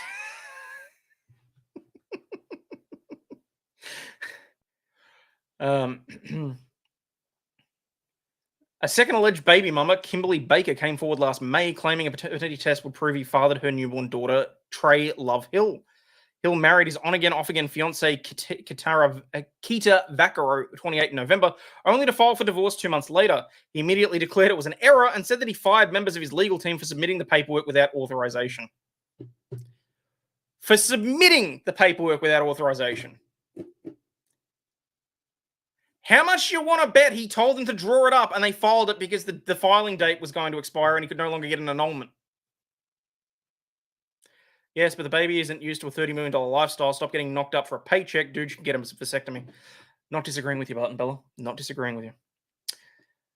On January 3, a blaze tore through a 7-bed mansion, causing an estimated $2.3 million in damages. Authorities say it was sparked by a child playing with a lighter. At least it wasn't a crack pipe. Ooh, I shouldn't have said that. I should not have said that. I should not have said that. What is 2024, the year of the what on the CCP calendar? Dragon, I think. Which is why it was ironic that the creator of Dragon Ball Z passed away. All right. Bad Bunny sues concert goer who fought to keep bootlegged footage on YouTube. This one's interesting because we've got a couple of cases about YouTubers, and I just want to quickly run through this. Attorneys for Bad Bunny have filed a lawsuit against a fan who posted videos from a concert to YouTube, arguing the Puerto Rican rapper was essentially forced to sue after the alleged bootlegger demanded that YouTube keep his clips online. That's the way the DCMA works. If you make a claim and someone refutes it, saying that it's transformative or whatever, you have to sue if you want the videos to come down. That's literally how the law works. So, fuck you, bite me. Yes, you were forced to sue because that's the way the legislation works. Bit weird that they all pose with their kids in mini versions of his uniform. I think they're trying to associate him with them. In a complaint filed on Friday in federal court, attorneys for Bad Bunny, also known as Benito Martinez Ocasio, claimed Eric Guillermo Madronal Garon, I hope I got that even remotely close, posted videos covering 10 songs from a February concert in Salt Lake City to his YouTube channel, Mad for Live Music, infringing copyrights and luring viewers to his page. No shit, Sherlock. and water makes things wet, and the sky is generally blue. What else do you need? Worse yet, the lawsuit claims that Bad Bunny submitted a takedown request to YouTube, and Garon responded with a formal counter notice defending his rights to post the clip, which he's legally allowed to do. That's part of the process. Bad Bunny's a scumbag for suing fans. Well,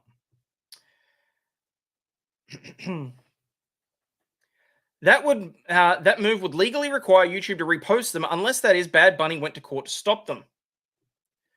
Defendants have objected to the removal of the unauthorized bootlegs from YouTube, refused to agree not to repost the unauthorized bootlegs, and requested that YouTube reinstate the unauthorized bootlegs, Bad Bunny's attorneys wrote. Unless enjoined by this court, the defendants will continue to infringe on Ocasio's rights.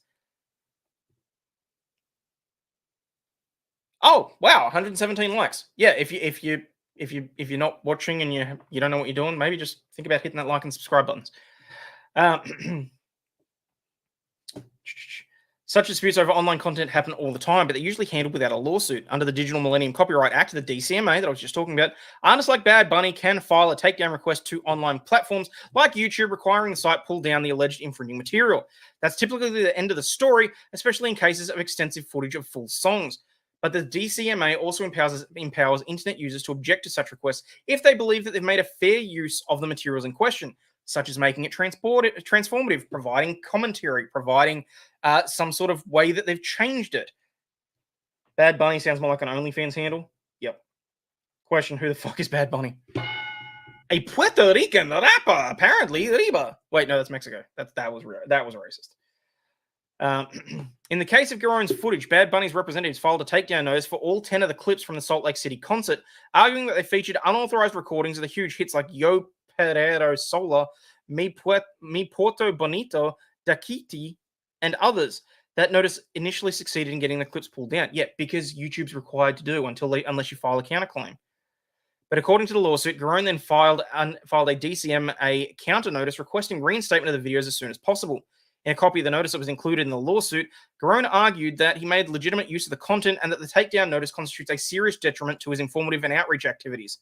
The removed videos also cover the start of the worldwide tour of Puerto Rican reggaeton artist Bad Bunny, with this being his first date out of the 47 planned across North America, constituting in itself a newsworthy event of high public interest and significant informative scope.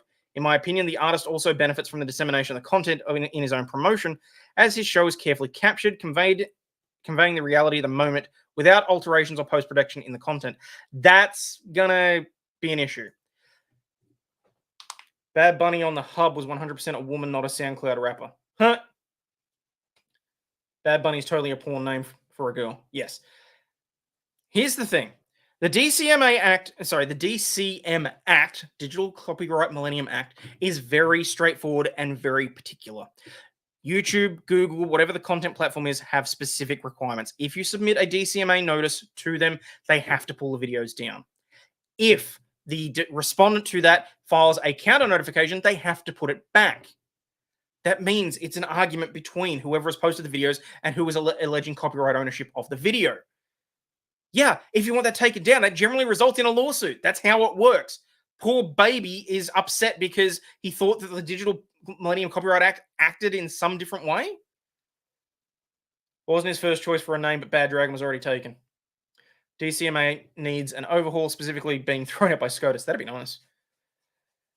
Look, the DCMA sucks. It does. With the way that it's worded, the way that it's structured, all that sort of stuff.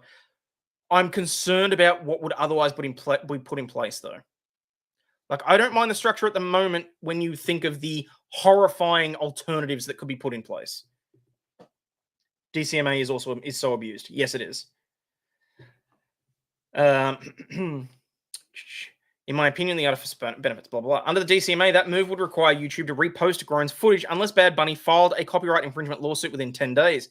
In an email included in the lawsuit, YouTube warned Bad Bunny's reps that if we don't get a response from you, the content at issue may be reinstated. Your response must include evidence that you've taken legal action against the uploader to keep the content from being reinstated by YouTube, which is under the Act. What's a DMCA? The Digital Copyright Millennium Act. Basically, how content creators and it's basically the legislation that controls how copyright infringements are dealt with, specifically on YouTube, on Twitter, on social media, on websites. It can be a pain in the ass, but at the same time, I still think it's better than what could be out there.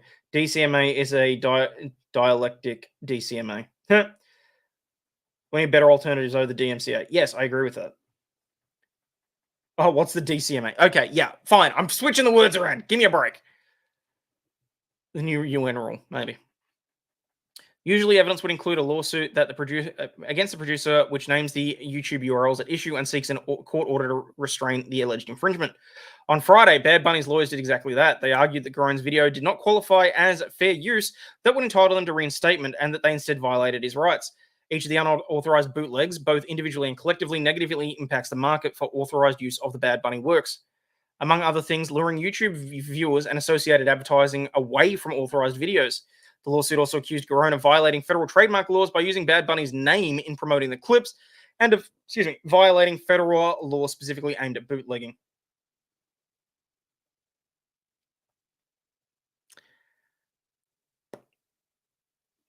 I don't think you're violating federal trademark law by using someone's name. At least not in the title of a video. For example, if I were to say... If I use Lady Gaga's name in the title of a video when I'm talking about a news article about her, that's not in violation of trademark. What, are you kidding me? Reps for Bad Bunny did not immediately respond to a request for comment. Groan could not be immediately located for comment because his YouTube page has been disabled.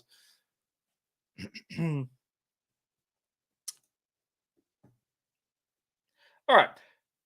So now what we're going to do is we're going to talk about a YouTuber who apparently is exploiting police body camera footage of young women getting DUIs.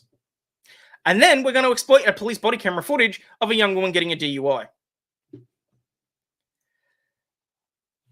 Outrage has ensued over police body cam videos posted to YouTube showing young women in New Jersey being arrested. While body cam footage from incidents similar to these are publicly released with the intent of encouraging police accountability by the way of Open Records Act, one YouTuber has been posting them online and making a profit.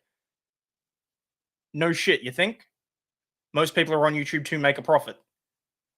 And if it's publicly available information, they're able to add their own spin on it, then it's transformative and it becomes their own content. And they're allowed to profit from that.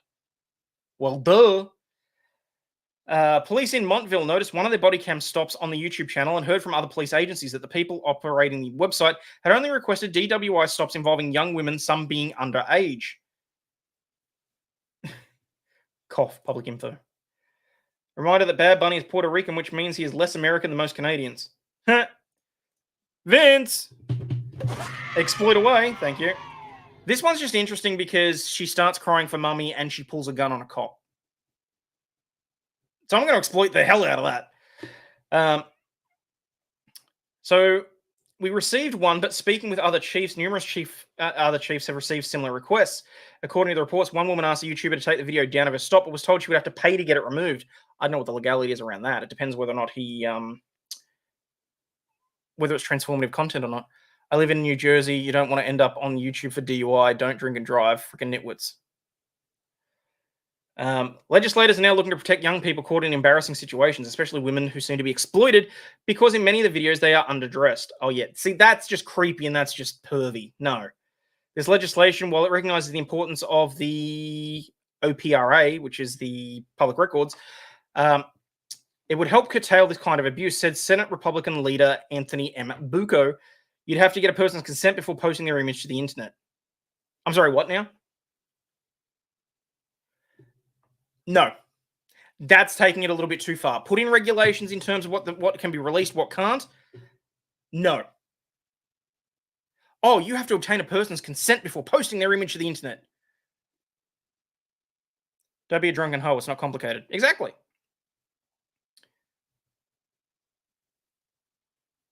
Did someone say overreach? Yeah. The state senator says this is not an effort to stop the media from getting access, but it's needed to protect people in the modern age of technology where videos can be requested and used just to get exposure. No shit. What do you think the local news does on a daily basis? Oh, we're going to take this and exploit it so that we can get our viewers onto the channel to watch our news. Literally what it boils down to. Oh, well, we can't talk about, again, we can't talk about Lady Gaga. We can't post an image of her without her permission. What, are you kidding me?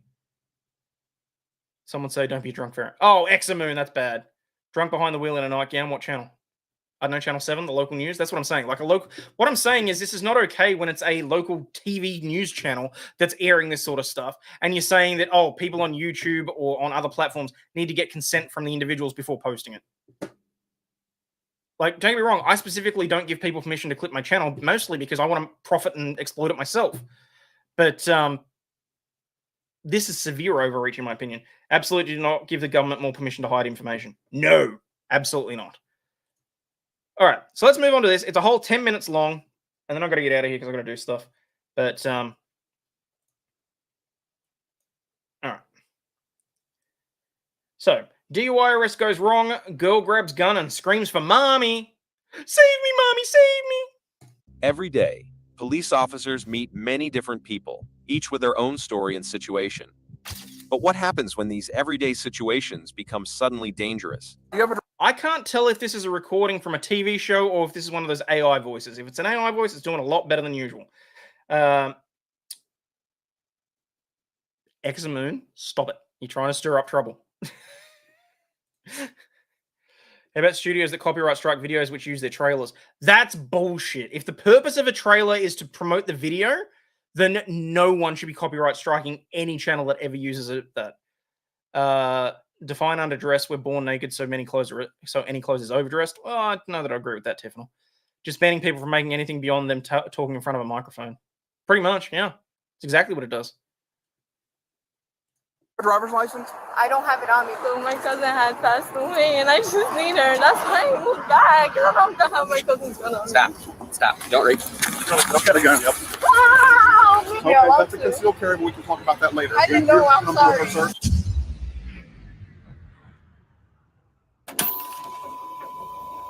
In the bustling streets of St. Petersburg, Florida, on a seemingly ordinary afternoon of October 6, 2022, a routine traffic stop quickly spiraled into an unexpected series of events. It was initiated by the police after they noticed a vehicle with an unreadable paper tag, which had already expired the month before.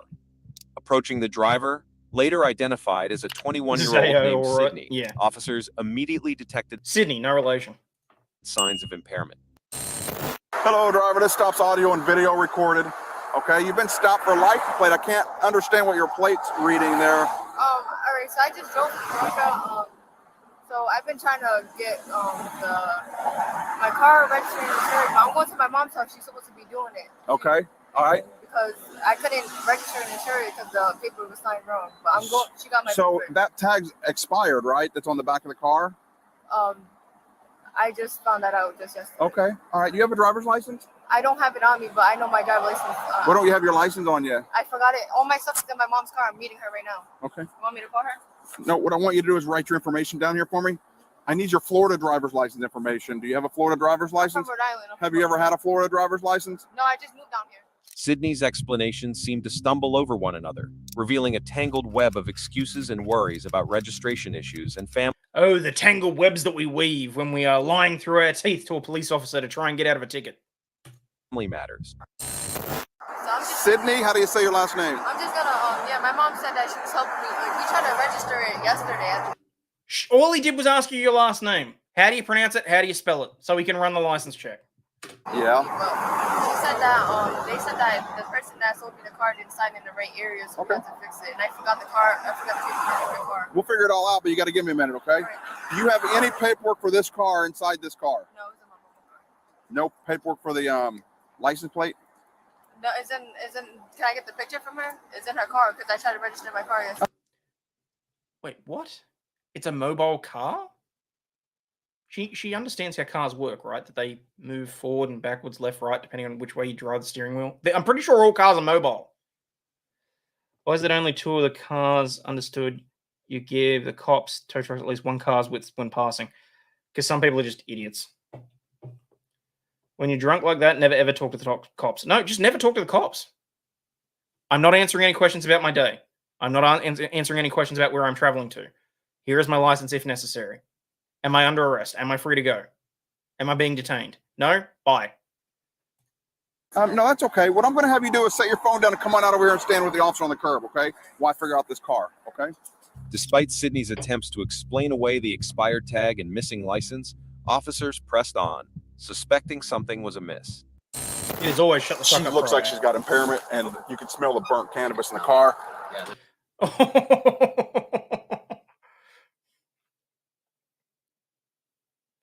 All cars are mobile except those stationary cars or electric cars which have tried to drive more than 50 miles.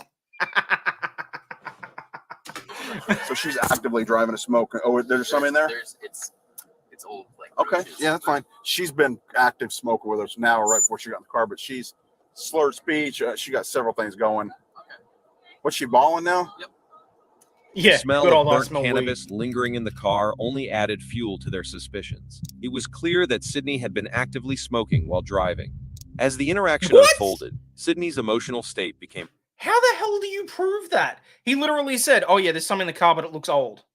Oh yeah, but I think she's been actively smoking before we pulled her over. Like, apparent.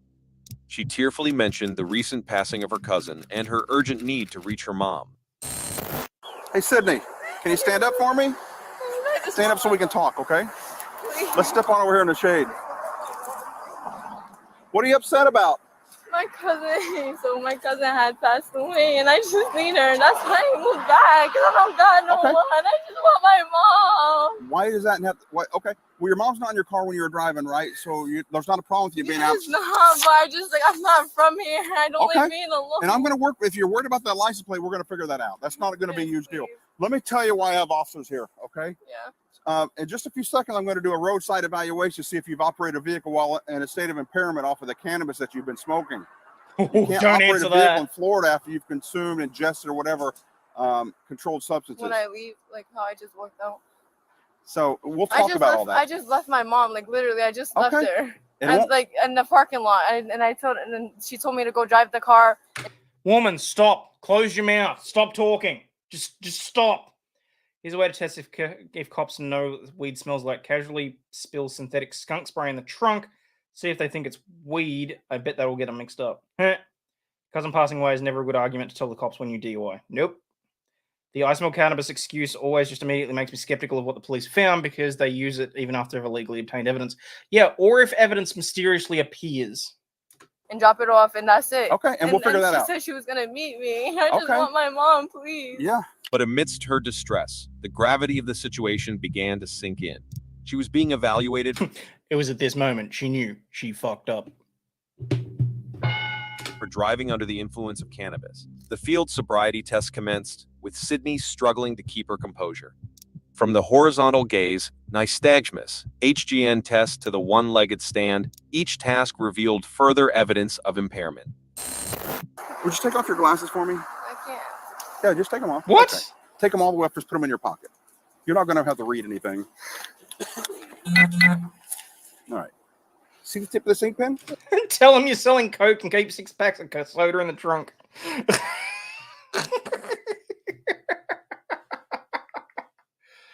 Oh. Yeah. Follow the tip of that ink pen with your eyes. Yeah, all right. the field Do not sobriety move your test head. you might be able to understand? get thrown out. Here we go. But this is.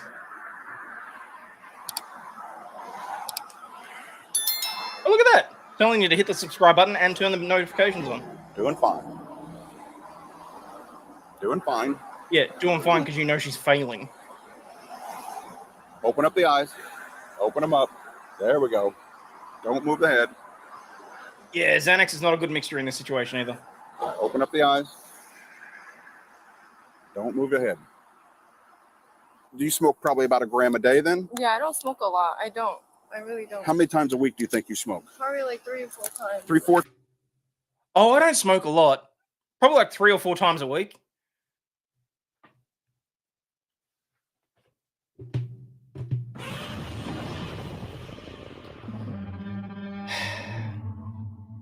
Did you hear about the cop who had his DUI test tossed out of court and passed DUI test reversed?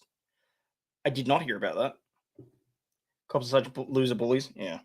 It was better to keep your glasses on. 4 times and I feel like I want to or need it for when I need to go to sleep and I have trouble sleeping. Okay. All right. So about 3 or 4 times a week at 1 gram apiece. Okay. No other medications? No. Where's the marijuana at in your vehicle right now? Don't answer that. And I don't have none. Don't go get it, but you want? Would you I have like a roach. Okay. It's in the middle. In the console? No, in the cup holder. Okay, in the middle, there's a burnt roach. Yeah. You can begin the test. So they run the tests again.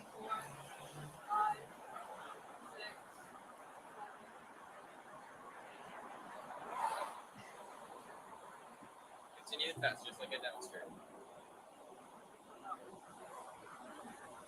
Just like I demonstrated. 1, 2, 3, 4, 5, 6, 7, 8, 9, 30, 31, 32, 33, 34, 35. No, but most of the time when you're a little bit Until I tell you to stop. most of the time when you're a little bit high, you generally don't think to say no to the roadside tests because it's generally better if you go and if you get taken to the cop shop and actually have the test done. She's under the influence anyway, so surprised she's not laughing her ass off. Oh, Jacob's Crowd Marjorie dropping a 16-month membership chat. Can I see that handsome smile? How are you doing? It's lovely to see you, and thank you for being here. Appreciate it.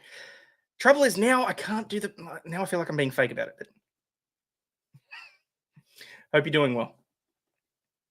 Let's be honest, when you're that stupid, you're probably better off being supervised behind bars. Quite possibly. Right, since we don't discuss Mary Jane in grams as Florida, it would be ounces. What the actual fuck? Yeah, pretty much. Does anyone ever pass a test and get released? No. Because generally, even if you do take the tests and you pass them, they can still arrest you under suspicion. The tests mean nothing, really, by any means. Gram a day isn't that much. It's like a few 6-packs a week, in my opinion, if you translate that into beers. Okay. Refusal tests and go to jail, you'll avoid a stronger charge. Yeah.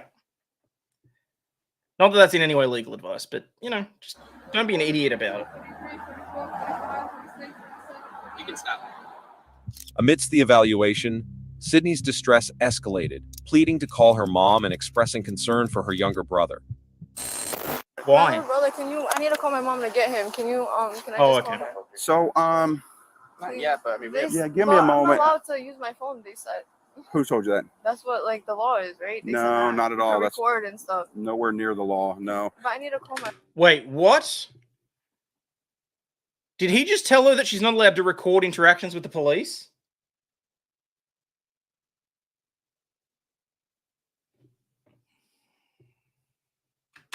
My brother is going to be stuck there. How old's your brother? He's 14, 15. Okay, where's he stuck at? At school, right up here. That's where he's going to get him. On the way there, yeah. Yeah, he's not on the way at there. At that age, he'll be fine waiting on you. He has a phone of his own. Is that right? So he can give her a call if you don't show up. I'll be right back.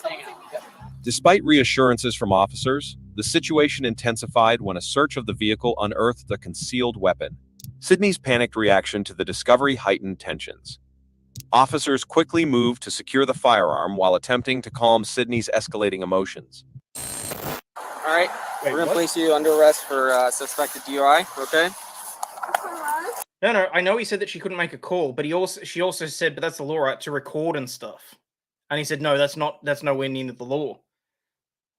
I think that might have been a slip up in his case. Still isn't a great look, and I would probably be raising that if I was the lawyer acting on her behalf.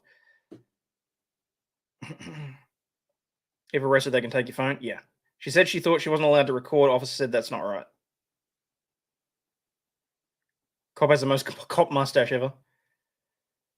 So she was high and going to pick up a kid. Yeah, I don't really have much in the way of sympathy for her. Yep, just right now. All right, we'll explain more what's going on. Yeah, you're under arrest for operating a vehicle intoxicated, man. That's the... The AI captions on that. Explain more what's going on. Yeah, you're under arrest for operating one big prostitute. Operating a vehicle intoxicated, man. That's the toxicant we believe to be cannabis. Can you call my mom? We will take care of that. Jealous. Listen, I'm going to double lock these so they don't tighten up on you, all right? I have my cousin's gun on me. Pardon me? I have my cousin's gun on me. Stop. Don't reach. I've got a gun, yep. Wow, man. Get let go of it! Let go of it! Let go! Let go. Let go of the gun! I got it. I'm sorry. Let go. Just take it out, please. I'm sorry. I'm scared. This sounds traumatized. We're calm. We're good. I mean, I can't breathe. Well, you don't grab it if you fire it or you shot I mean, somebody. I'm sorry. I was doing like this to you. I'm sorry, sir. This is my cousin's gun. His Okay. name is not All Tim. right. We'll figure it out. This is my ex-boyfriend's cousin. Can you call my mom?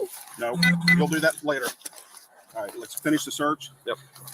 Get her a position we can. Yep.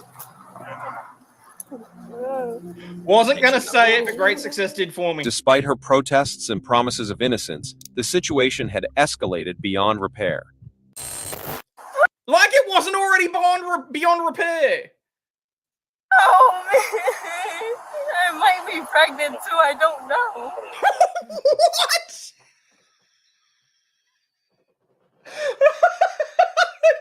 just throw that one in there too. Oh, I gave some guy a BJ last week. I might be pregnant.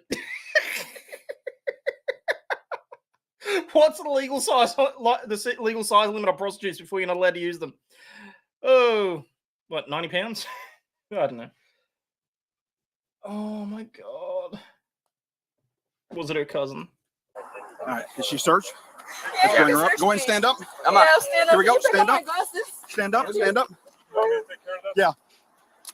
Let's finish the search and then. Y'all got me. It's cool. All right. I don't got nothing. I promise I'm clean. I didn't shoot nobody. All right. Well, we I got to go the continue gun what we're range. doing. All right. We're Give good. me the paper behind. I go to the gun range. I promise you. I Okay. do. I understand. You got a gun permit on you?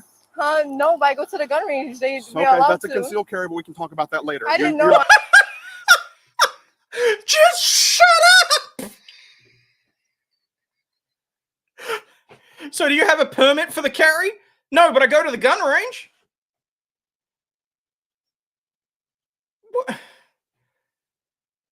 What?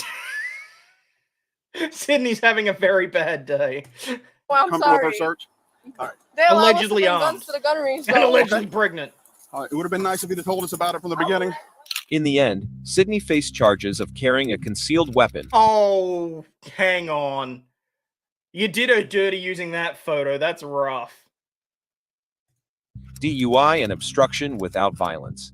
Despite pleading guilty to some charges, the consequences of that fateful afternoon lingered. Legend has it that the echoes of Sydney's distress, her cries for her mom amidst the chaos of that traffic stop, still resonate through the streets of St. Petersburg to this day. I'll give you props for the writing on that. That was good.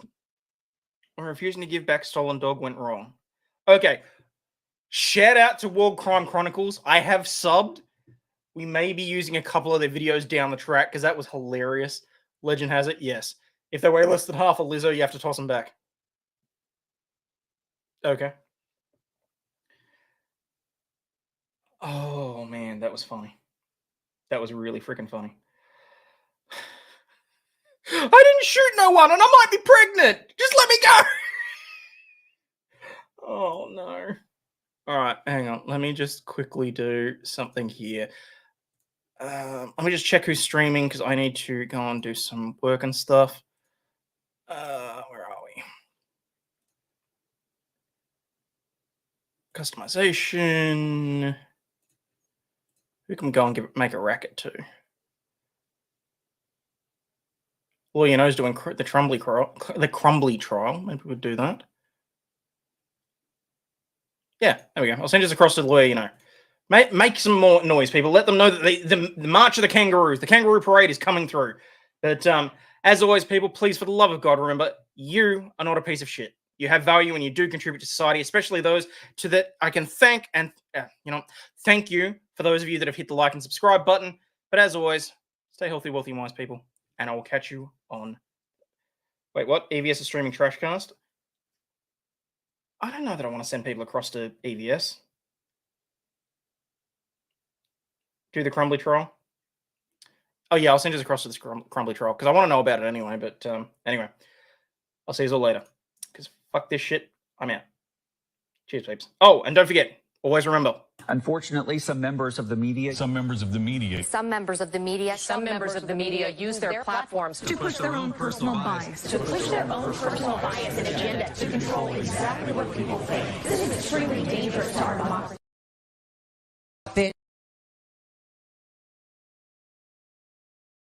This shit, I'm out. Fuck this shit, I'm out. No thanks. Don't mind me. I'ma just grab my stuff and leave. Excuse me, please. Fuck this shit, I'm out. Nope. Fuck this shit, I'm out. Alright then. I don't know what the fuck just happened, but I don't really care. I'ma get the fuck up out of here. Fuck this shit, I'm out.